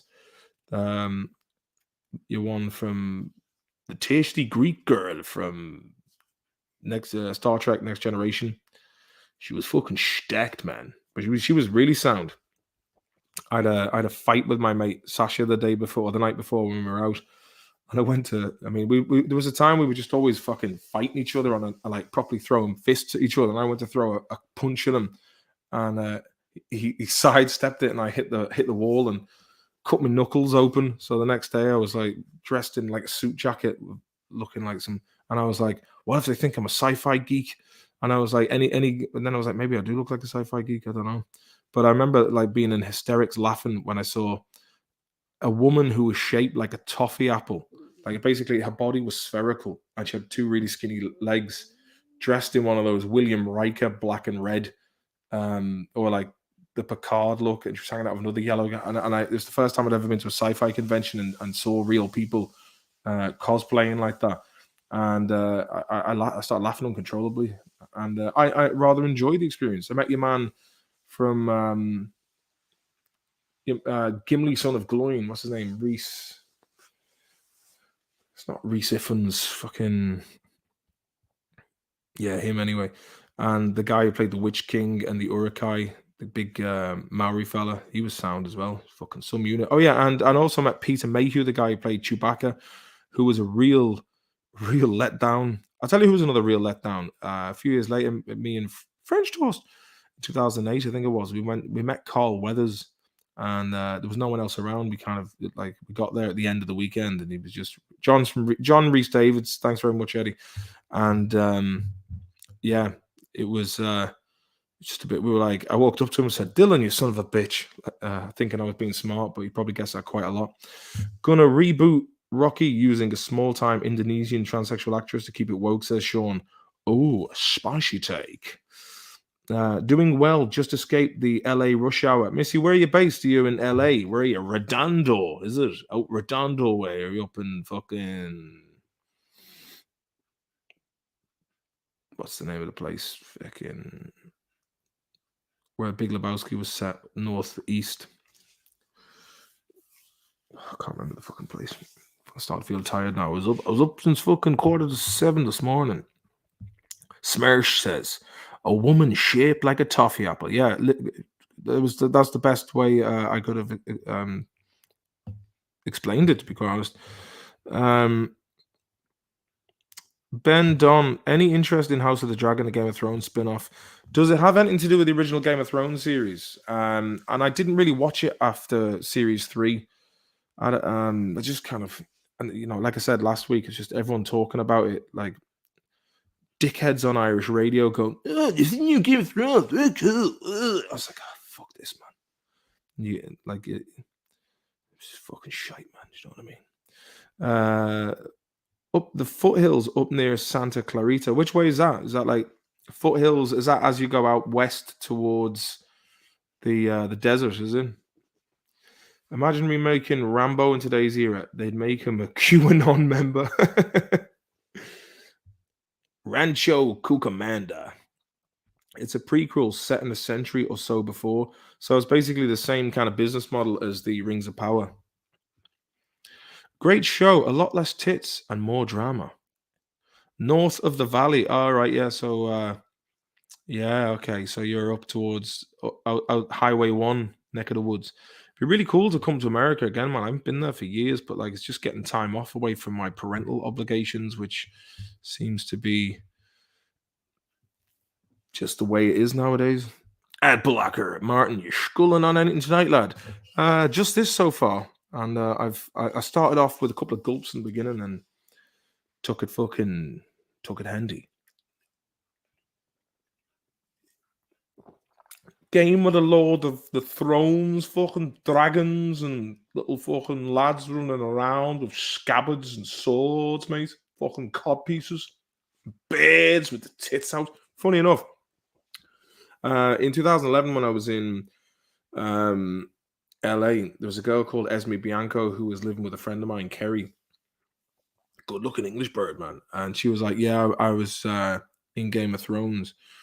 And then I watched Game of Thrones, and she's actually was one of the main like lead actresses in the first two series. She's the one who I think Joffrey killed. I met Jack Gleason, who plays Joffrey as well. I actually found an old video of me chatting drunk shite to him outside College Green once. But he's a really nice sound guy. Esme Bianco was the hooker. She sure was. My grandparents talk like Martin's parents, but I come from New York. Where are you from in New York, Missy? Andrew Moynihan, Martin, man. How we holding up? Pretty good, thanks, man. Pretty good. I brought some Ishka over with me earlier on. Oh, here it is. Just a fucking... I didn't really drink much after the gym.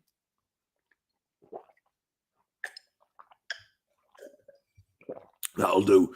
Did you ever watch Danny Dyer, I believe, in UFOs? It's one of the fucking greatest bits of TV ever. The editing, the style of music, the fact that you got this, geezer, a fridge freezer from the East End of London, going to meet people like Sir Patrick Moore. And when he goes to meet Sir Patrick Moore, he's like, Sir Patrick Moore, do you think that there's like UFOs up there in space and that? And he's like, do I think there's UFOs in space?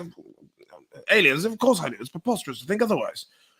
And you can see, like, what I loved about all those early, like, Bravo or BBC Three productions about Danny Dyer is the fact that he's constantly on the piss or he's hungover.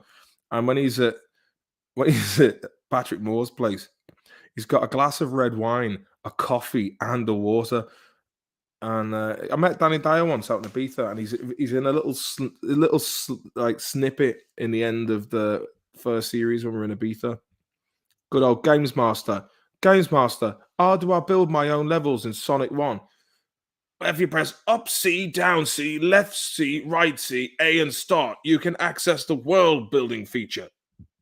Great, man. When someone told me about I could do that in Sonic the Hedgehog, fucking brilliant. Loved it.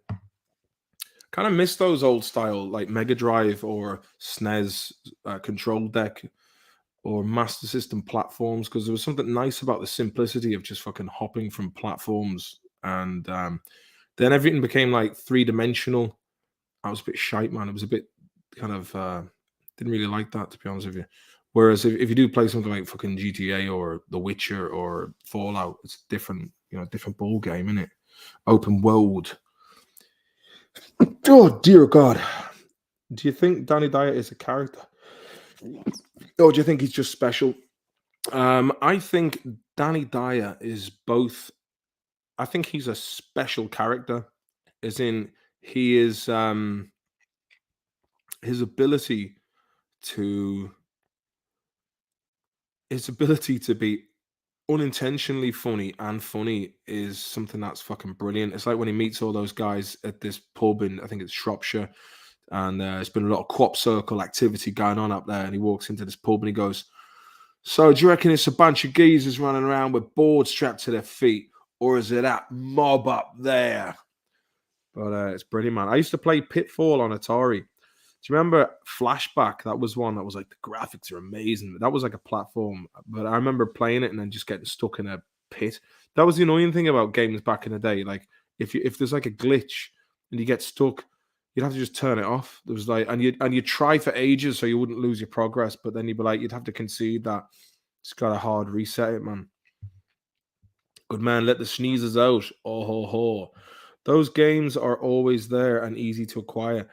Um, it'd be nice. I mean, like I know you can get an emulator for the iPhone, but there's an awful lot of fucking about, man. I mean, it'd be nice if someone just was like, "Here, you can get all these games." I mean, maybe you can, and if you can, let me hear about it in the chat. It'd be nice to play some of them. I mean, I've still got the PlayStation 4. I'd like to get a PlayStation 5, but I mean, they're still fucking what, like 600 quid. I've like literally, I've got more important things to be paying, like the rent and whatnot, and kids, food, the usual list of parental obligations. Danny Dyer and Carl Pilkington are long lost brothers. It'd be great if they did something together. Any Pete McShea, said YouTube commenter. Dr. David, Flashback was a rotoscoping, a bit like Mortal Kombat, but the main character, Conrad, was dressed like Bergerac. So rotoscoping, so that was done with motion capture, was it?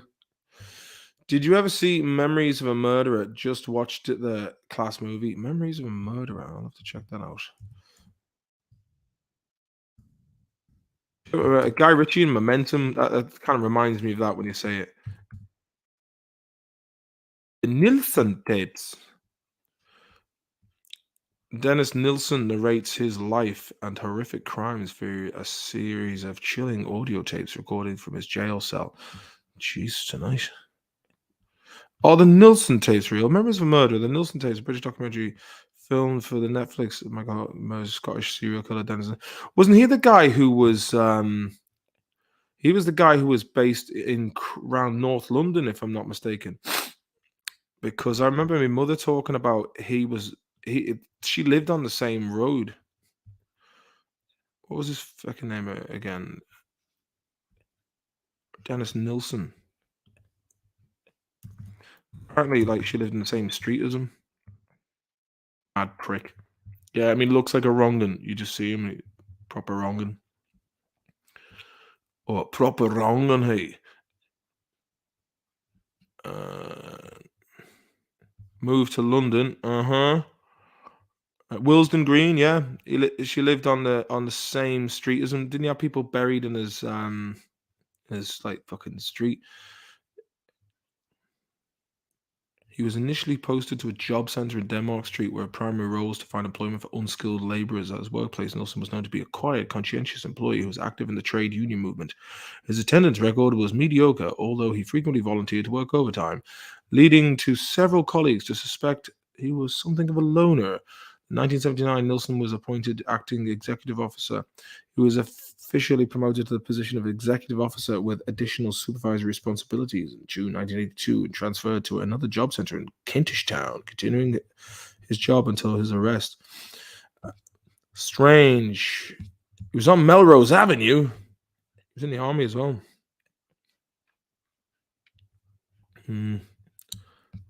Dodgy fucking bastard. The Commodore waiting for the tape to load. Oh man, I remember getting like an Amstrad CPC 464 when I was about 8 for Christmas. My ma just bought it off the neighbors across the street, but I loved it. It was like they had a whole load of tapes. Some of the games were just so shit, man. And you'd wait you'd have to wait about 45 minutes to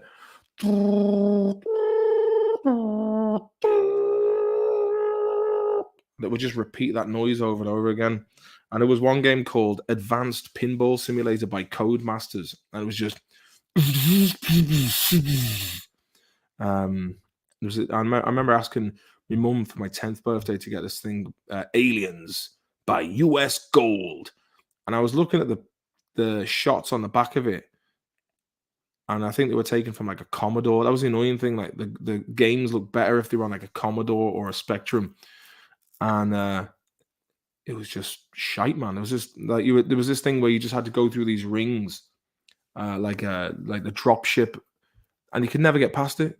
You load it up and it glitched, and I think it was the tape that was maybe faulty, but you can never get past that level. But it didn't stop me trying endlessly. Be interesting if somebody had actually completed that game, but I doubt anyone would bother. Just get a SNES Mini. I got one. Well, maybe. Stephen Grant just finished streaming and land on this stream. Perfect. You streaming as well, Stephen Grant? Check out Stephen Grant's channel. Or a mini Sega. Where'd you get these mini Segas from? It'd be fucking great to get one of them. Is Martin too tired to play a little guitar? I was thinking about it, but I am a bit wrecked. It's been a long day. Danny Dyer is an illegitimate child of Benny Hill. Andrew Moynihan, what else are you gonna do on a Saturday? Sit in your fucking armchair wanking off to Pop Idol. Danny Dyer. And shoot your bolt. Andrew Moynihan, I know what I'd rather do. Tottenham away. Love it. No autographs. Fuck that for a laugh. YouTube comments is, have you ever been to Vancouver? I haven't, but Owen was doing a gig over there recently, and I wouldn't mind maybe having a word with his promoter and just going over and doing a gig. If you fancy getting me, like, I need a booking agent, man. If you know someone who wants to take me on and take their commission for getting me gigs, because I can't be fucking arsed doing it myself. I did it before, and I am capable of doing it, but I've just got too much stuff on, man.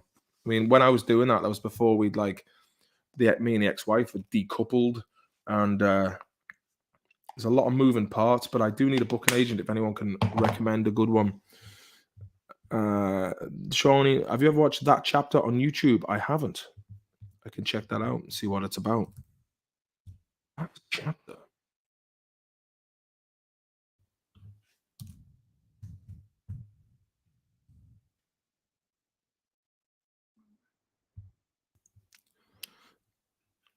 The horrific Mount Vernon home invasion. In Mount Vernon, New Hampshire, horrific home invasion 1 year around Halloween, 14s. I tell you what I watched that was really yeah, you see, a lot of this. I mean, it's quite interesting. I remember me and the ex used to watch a lot of this stuff on like CBS reality, and some of the shit that you'd see in this, it'd something like when you find out this has happened to people, you just kind of your heart goes out to them and their family, man. It's horrible, some of the shit that people are prepared to do to each other. Fuck them, bad bastards. John Anderson, weapon of choice for the zombie apocalypse, and where would your hideout be? Very good question, John. A very good question.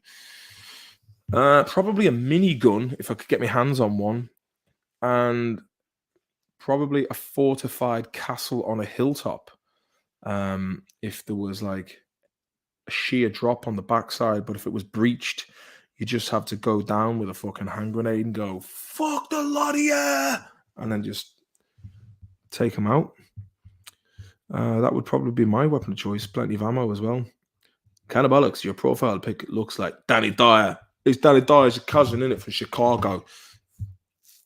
Don't forget to let the cat back in. Oh, they'll be back. They'll be back. Mike Tyson's Punch Out is apparently virtually impossible to finish. It's unconscionable.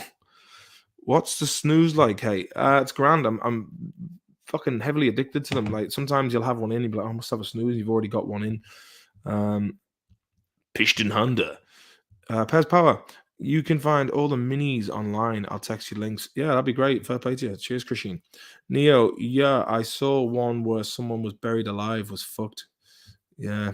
The end of fucking Casino. I remember seeing that the night before going to college in Dublin the next day, and the whole bus ride, I was like just going, fuck, And then I watched it recently just to see, like, if, as an adult with all the crazy shit I'd seen, I was like, it wasn't as bad as I remember, but to the mind of a teenager. My scene partner gave up acting and became a real estate agent in Beverly Hills. He's rich now. Well, that's that's more like it, to be honest with you, because it's fucking acting malarkey. It's for every one that makes it, a million don't. Sean, thank you very much for the super chat, mate. I thoroughly appreciate that. YouTube commenter, there is a big audience at Owen's show in Vancouver. It would be great to see you do a show out there too. I'd love that, man. It'd be great. I really would. Text Pete, Bio Billy on Nez and Mike Tyson's Punch Out was a challenge for me. Mike Tyson's Punch Out, is that the one where, like, basically it's like the Rocky thing and you're like this small little guy and you're fighting some Spanish fella? Because I remember playing a game like that, and I think maybe that, and you do get to fight Mike Tyson at the end. I think, isn't he like the final boss? But you're playing some small dude in the bottom of the screen in a boxing match. Alan S. We'll have to hit the hay. Rocked from the week. Always a pleasure catching up with you live, Martin. Thanks again. You're very welcome, Alan. Always a pleasure to have you on, mate. I have Colombian schnoos, says Ben Don. Andrew Moynihan, would I throw you a few bob if you could wish Dara O'Brien a happy 18th birthday? I fucking wish him a happy birthday. Dara O'Brien, mate, happy birthday to you. And it's 18, so you're new on the scene, and you're going to be hanging out with all sorts of lads in pubs because you're young, and then you're in the pub. But then when you hit your early 20s, then you'll be like, what the fuck was I doing hanging out with lads in fucking slip-on shoes and leather jackets with elasticated waistlines on the back? But the crack was good. But congratulations on turning 18. You're a fucking fair bit younger than me. Can I have some? I'll pay, says no grass. Without getting too political and risking the channel, what's the story with Sweden and immigration? Well, there's a fair bit of it. Yeah, I mean, I don't really know. I mean, it's like it's a hot topic, but for most part, my experiences, I've learned a lot of about different cultures from living in Sweden, and yeah, I mean, I have to say, I mean, like, I for most part, I've met sound people.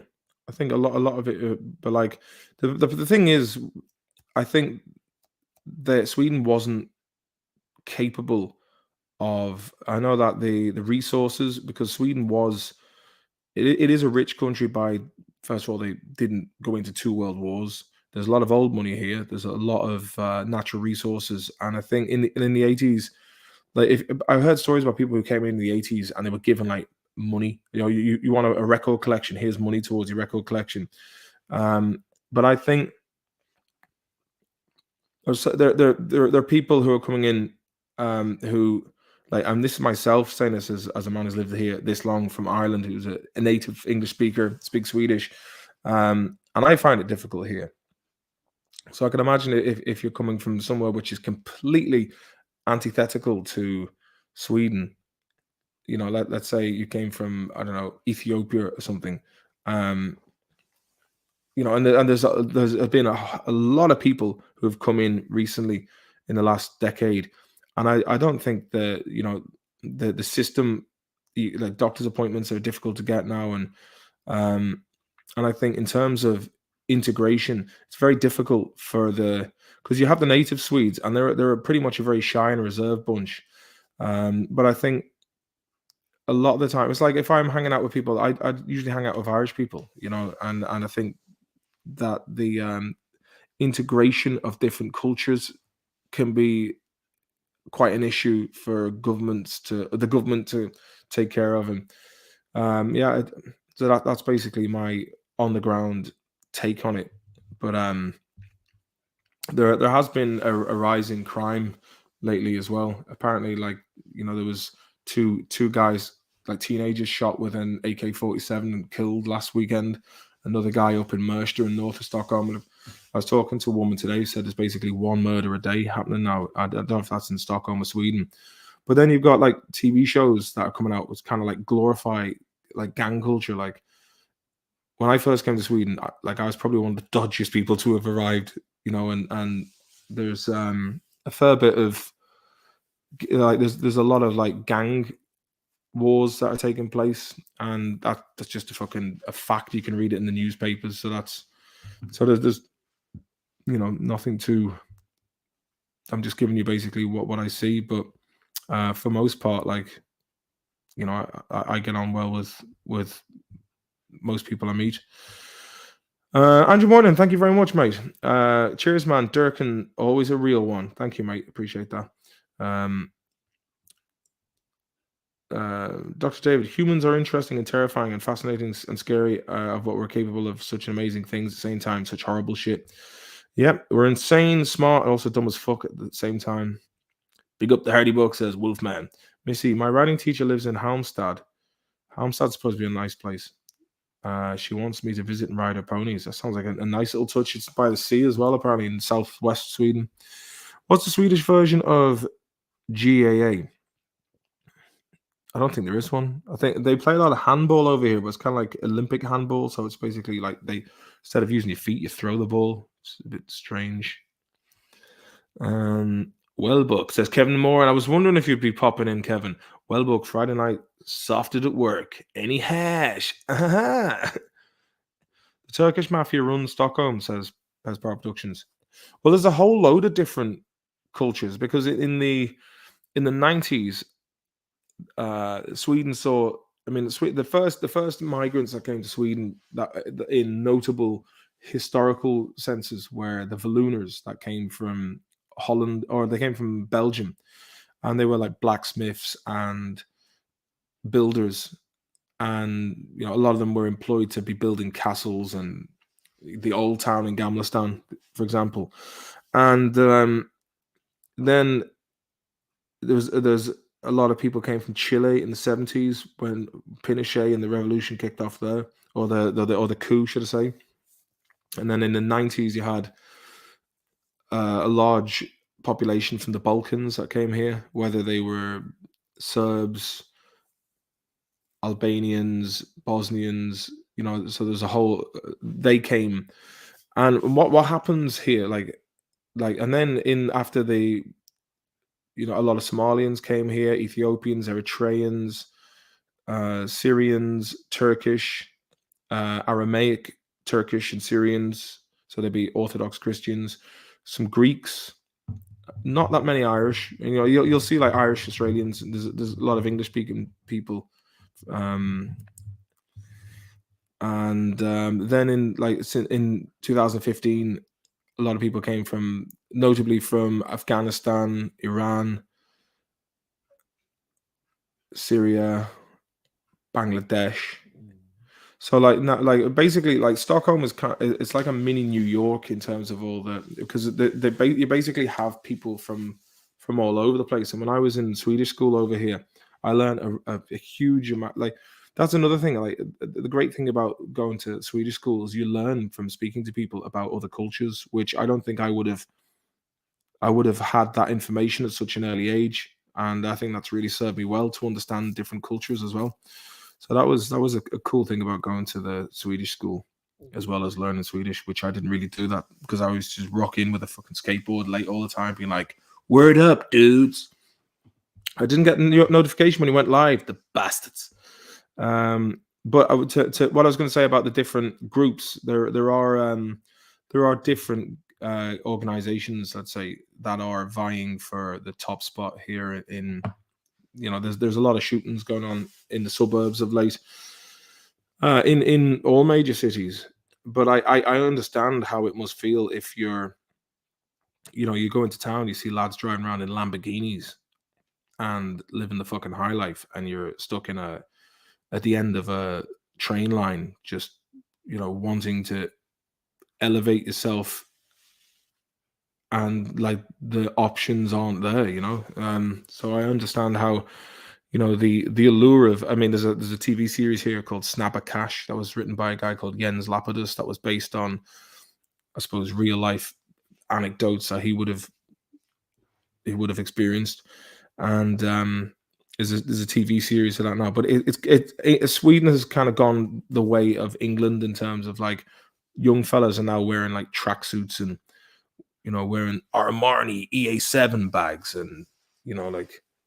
It's adopted that kind of like chavvy look from shopping centers in suburban areas. So that's basically my observational take on the whole thing. Wolf Tones just hit the #1 chart in Ireland and #2 in the UK chart. Up the boys. Hello, Johnny Sideways. How are you doing, brother, man? Nutty Ramon, do you think the Irish women's soccer team should have sang a Spice Girls song instead of the Wolf Tones? Well, they would have got less shite for it anyway. But again, I covered this earlier on. I think it's a fucking storm in a teacup, and again, it's just another way of outrage. Outrage gets views and clicks. So from a TV point of view, they're gonna love that their TV channel Sky Sports has got that attention. Bastard Sprinkler 3000, how you doing, man? If you could meet one person from history, who would it be? Ooh, fucking hell, man. So many to choose from. Jim Morrison. Say he'd be fucking great crack. But then afterwards, if he was like, that child is like a flower, man. His head is just like floating in the breeze. And maybe he could be a bit like, oh fucking hell, man. Give it a rest, Jim. Sound like the Schlegel boys are based in Sweden, dressed like that. Not a bad Friday. What's Friday night? We feel all right, man. Johnny Sideways. I would like to see a storm in a teacup. How cool would that be? You just take a teacup and shake the bastard around, I suppose. If it were men's soccer team, would there be such uproar? Well, I know McLean has said certain things. I think the whole thing's just fucking overblown, and just move on from it, man. Grey morning, man. What do? I lost all my friends during the pandemic. I have my girlfriend of 5 years, yet I still crave having some friends. I've emigrated to the continent and have a good life financially, yet still miss tea. I can imagine you do, mate. Sometimes you just miss your fucking mates, man. Why did you? How do you mean you lost your friends? They died, or that you fell out with them? Well, sorry to hear that, mate. Sorry to hear that. And like John or Paul, asks Stephen Grant. Well, I think John was quite interesting. John. It's kind of like asking, like, your mum or your dad kind of thing. I think Paul's music was more crafted, let's say, or was more polished, whereas John's was more thought provoking, if that makes sense. Like if you listen to Mother by John Lennon, you can hear the pain in the song as he's singing, and I think John went down.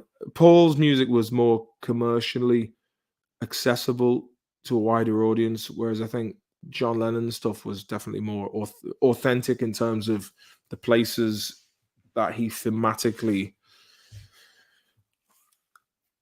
the routes or the paths he went down were quite honest. And Noel or Liam asks Nutty Ramone.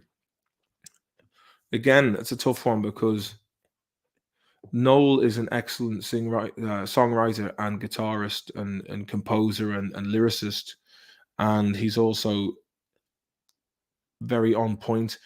He would be again more so like Paul, whereas I think Liam was definitely his voice and his behavior was definitely one of like he was definitely Oasis. You know what I mean? He was the front man of Oasis. I don't know. That's a tough one. I mean, it's like I've got great time for both of them, but Liam, like when you meet him, he's exactly how you'd expect when you meet him. He's the real deal. I was actually thinking to myself, well, like you got your man Rishi Sunak again, who's just a fucking typical greaseball of a politician. You know what I mean? Like just another wanker. And I was thinking, why? Like, imagine, like, if someone said to Liam Gallagher, "Do you want to be the Prime Minister of England?" He'd get it, man, and he'd probably do a great job. But, like, it'd be just nice to get people who aren't politicians and put them into the role of being politicians, because they'd probably do a much better job. But then again, if you subscribe to my worldview, it's like a manager of a country now is basically you're a kind of mid-level management, because it's everything is now global village vibes. Okay, Mother Incredible, says Stephen Grant. Grey morning. Just lost contact throughout it all. I have a brother of the girlfriend, which makes up a bit, but I missed the night out with the lads. Yeah, I mean, I've only seen my mates back in Ireland. Like I've seen like Gavigan and Cowboy, but the rest of them I've only seen like once in the last 3 years. So I know how you feel. Oh, fucking Fikreen Milner. How are you getting on, mate? How are you getting on? Can't have one without the other. It's like love and marriage, Fikra. Like love and marriage. I actually think Liam is a gent, says Stephen Grant. Noel may possibly be the actual reason they split. Well, I kind of look at Liam and Noel a bit like myself and Tordov. You know what I mean? It's I think he's definitely like a Noel character, and I'd be more like a Liam character. Best dance song. Best dance song.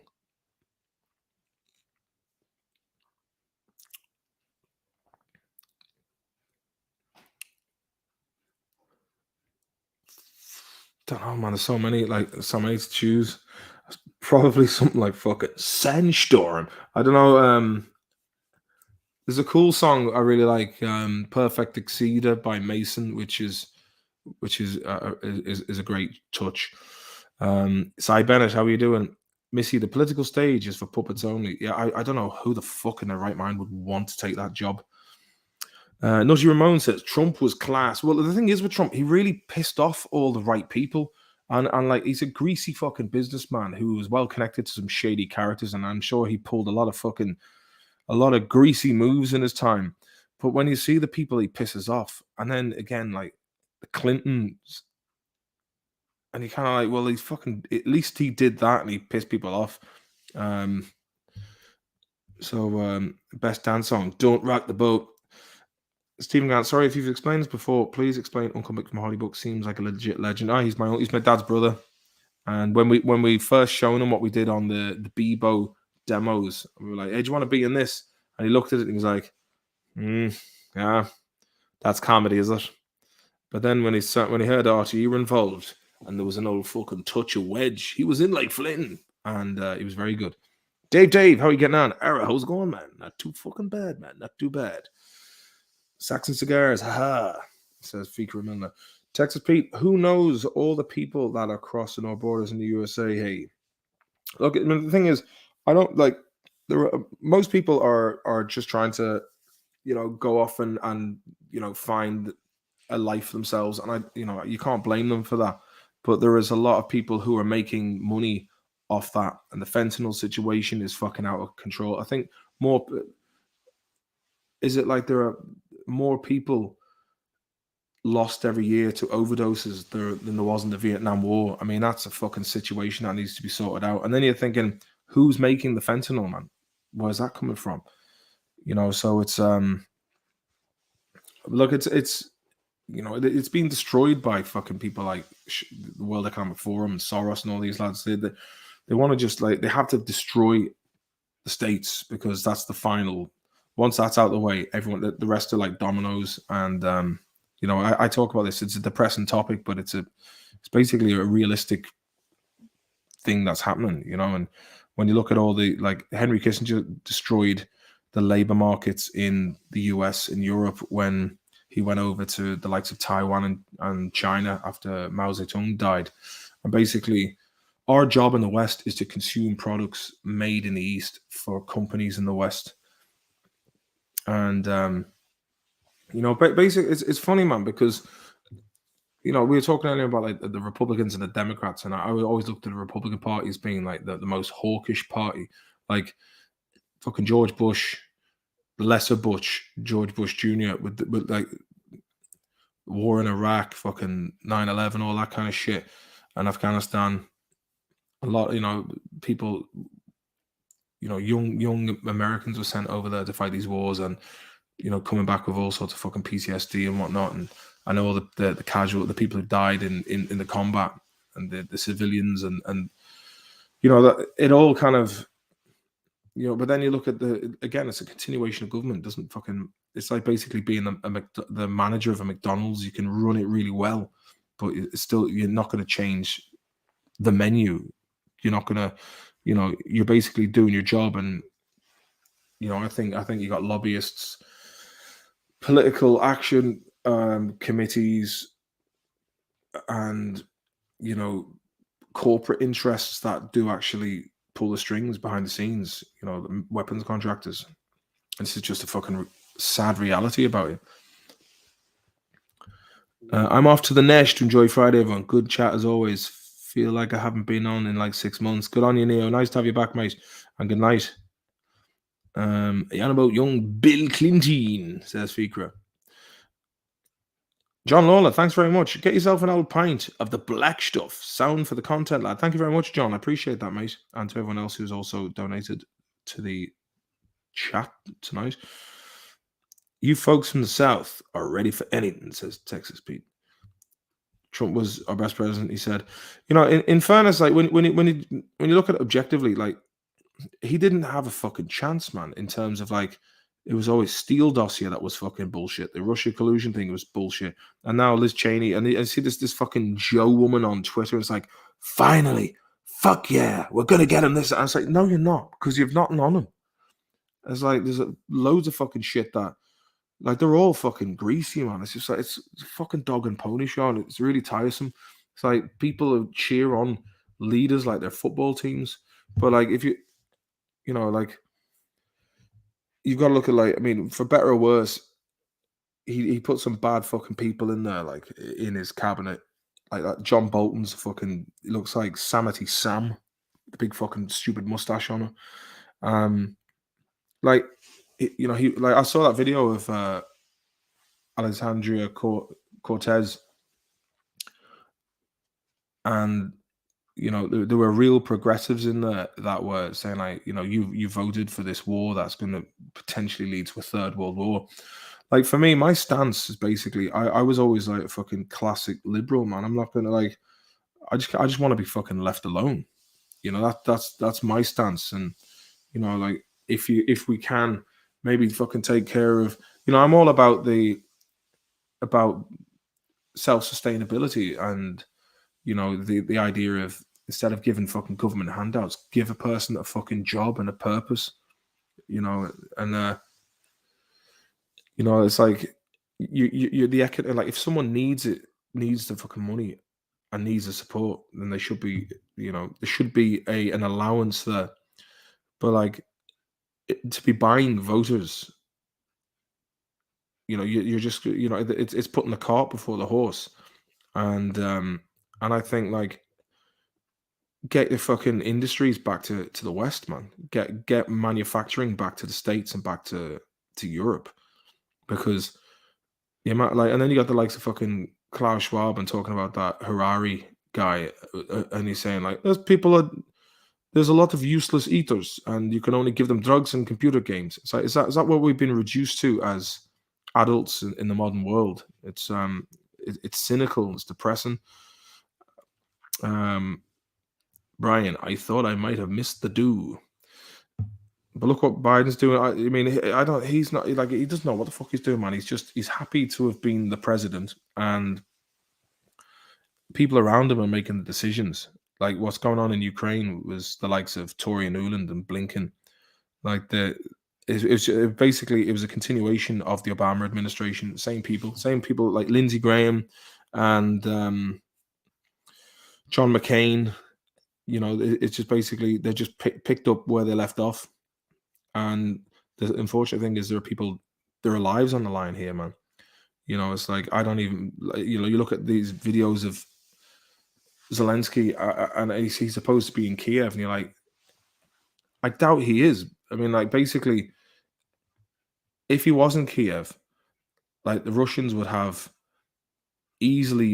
be able to gather intelligence about him and just take out the parliament with a Caliber missile. Do you know what I mean? It's and then this video came out where he was like doing like these cameras. Look, I don't know what the fuck's going on, but I just think there's something very, like, the idea, like, it's very simple. Sit down and have peace talks. And he talks to people on Twitter. He's like, but they invaded. It's like, yeah, but there's a whole fucking 20 odd years of and then previous territorial. It's just, whatever's fucking happened, just fucking sit down for peace talks and rebuild the nation, and before any more fucking lives are lost, man.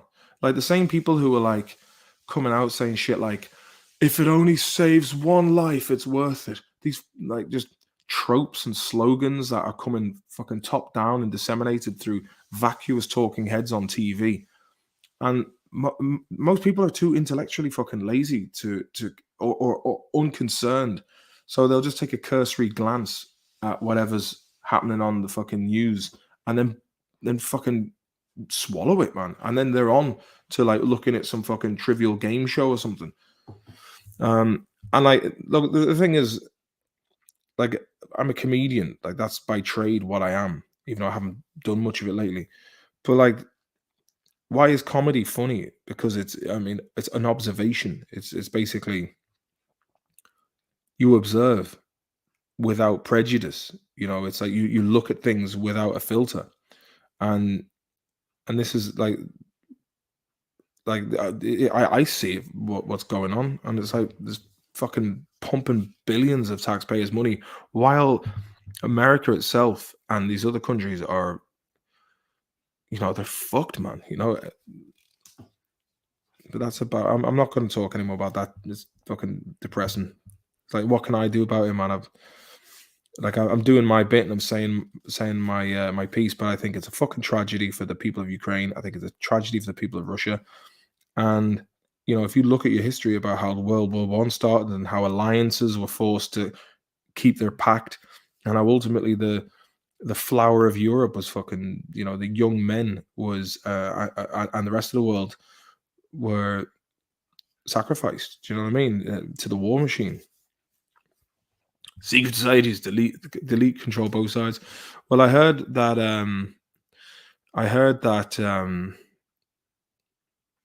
What David Icke once saying, if you control one side of the game, you control the outcome. If you control both sides, you control the game, and that makes a lot of sense. We're still number one, but China is real close, and it's some scary shit about to go down. I hope it doesn't. Well, look, at the end of the day, like, China fucking manufactures pretty much everything in terms of communications, and like you had what's her name, Fang or something. She shagged Adam Kinzinger and Hunter Biden. Fang or something her name was, and like what can you do? I mean, it's fucked. The hotel I work in has a Ukrainian, and we have a baby that was stuck in hospital for 2 or 3 weeks with no help. They're in awful shape. Yeah, it's a fucking tragedy, man. I'm like my heart goes out to them, because when you think about it, like I work with a Ukrainian girl. She's lovely, and it's like she tells me, like, oh, she'd love to go back and get her car and the stuff that is just like left at her house. You know what I mean? And yeah, and it's like these people. Like, imagine your how you have to leave for your, and there's things that you would be like, oh, did we take that with us? No, photographs, things from that have been in the house, like of sentimental value. As Sean said, it's the binary only decision making that most people can only entertain. The real world is more complex than just two answers. I had this discussion with my daughter today. I said, when you're young, you're good and bad. It's easy to just say this person's doing something bad, this person, and then when you get older, then you start seeing it's not so much black and white. There's a lot of gray, shades of gray in the middle. And I'm not talking about that stupid movie about fucking bondage, but there is a lot of nuance. It's and bad things are happening on both sides of the fence, and always will. Good news, mushroom season. Sligo is tolerable. Go on, you nutty Ramon Bay. Will there be a song or two tonight? No, I'm gonna have to go to bed soon because I'm fucking wrecked, lads. I might wrap it up soon. But I wish it would rain so I could grab a few mushies, says Texas Pete. Oh, it'll come. Texas flood, Stevie Ray Vaughan job. Some of them are actually fucked. They have no help, just put in the room, and some of them were traveling for 3 or 4 weeks. Yeah, it's a tragedy, man. And there's nobody coming to the fucking table and going, look, we need Elon Musk. He suggested it, but but they told him to fuck off. So it's and I have to say, the blowing up of the bridge last week, right, is one thing, but then to come out on social media and say stuff like "sick burn," and then you've got all these like NAFO fucking handles, which I think is basically paid operatives, and who you got to ask who is benefiting from this unnecessary bloody conflict between two nations that were allied for years. Like, who benefits from it? Certainly the people of neither of those countries, and the fact that nobody wants to bring these countries together to peacefully fucking draw up a deal is just goes to show that there are people out there who want this to escalate beyond. Because I tell you this, like, I think it was a Polish general who said it, that worst day of peacetime is better than the best day in wartime. And it's like, I think a lot of these people, their lives are so fucking boring, and most people who survived the horrors of World War II, are like, unfortunately not with us anymore. And it's kind of like, I think people think that it's going to be like an action movie. Like, if you think the fucking pandemic was bad, imagine being can't fly anywhere because you think your fucking plane's going to be taken out. You can't go anywhere. All of your resources are going to your military. It's not fucking something that should be bandied about lightly. And as I said on Twitter there last week, it's like it went from people who said one life, if saved one life, to like casually dropping in tactical nukes into new news segments. It's what the fuck's going on, man? But broken windows theory of war creates a perception way is profitable, says Sean. Kevin Moore, and I have seen some horrible videos that media hasn't got, and I've heard some awful stories. Yeah, from both sides, man. I can imagine. But it's funny, like if you call for peace now, if you're a pacifist, they did this shit in World War One to conscientious observers or conscientious objectors, people who are like, okay, I don't want to take, I don't. It's it's reprehensible state sanctioned murder basically, and it's like the Pink Floyd song "Us and Them," and like Roger Waters is coming under a lot of fire for basically talking out about against it, and then yeah, you're a Putin apologist, or and look, and then you had Tulsi Gabbard who left the Democrat Party. I mean, Tulsi Gabbard, right? When she first became president, it was like she was vaulted to high positions, but then she went and visited Syria, spoke to Bashar al-Assad, and if it wasn't for Russia giving those anti-aircraft the anti-aircraft defense systems, and and strategically taking out ISIS, the horrors that country would have, the people of that country endured, would have, like, the country would have just been a complete fucking caliphate. I mean, I saw a lot of nasty shit coming out of there, as I'm sure many of you did, and it's like McCain was in there training up al-Baghdadi. So yeah, fucking hell, man. Like, if you've gone down enough of these geopolitical rabbit holes, after a while, you just like, you don't hear about it on the news. You're not going to hear about it. And it's like, again, I said I was going to stop this. I've said my piece. What difference to fucking make at this stage? May as well be sitting home wanking to Pop Idol on a Saturday. Turkey is playing a blinder here, says Sean. James Maston, did you ever try?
All right, sorry. Cheers for that. No audio. Owen Gardner, how you doing? I can't hear a shtosh, but could be my earphones. Yeah, many a pint of special was drank back in ye olden days, but I'm up to the 2 hours and 25 minutes mark. And yeah, I just want to say thanks very much as usual. Every Friday night, I'll be here chatting away. Tell your friends, join in the chat next time. And I know it's one of those like things like the thumbs up. Do give it a thumbs up and whatnot.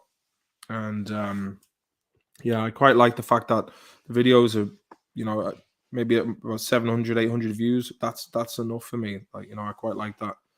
It's nice to have a small crowd of people who just engage in the chat. And you're all fucking sound. Give us a bell Sunday, Fikra. We'll have the crack.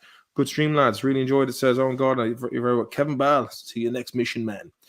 Good night, everybody. And thank you, everyone who donated to the chat. Fair play to you. If you have a couple of fucking bob to spare, still on PayPal /Maloney's Digest. It's in the channel description. And yeah, thank you very much, everybody. And it's been nice talking to you. And I'm sorry that it turned in, but like, you are what you eat, and this is what I've been eating on social media. So maybe it probably do me good, take a fucking break from it, and just focus on some more lighthearted things. But that's just the way it is. But I hope you all have a really nice weekend. Enjoy yourselves, and good luck and good bless. The Big Red Beast signing out. Talk to you later. Tashion.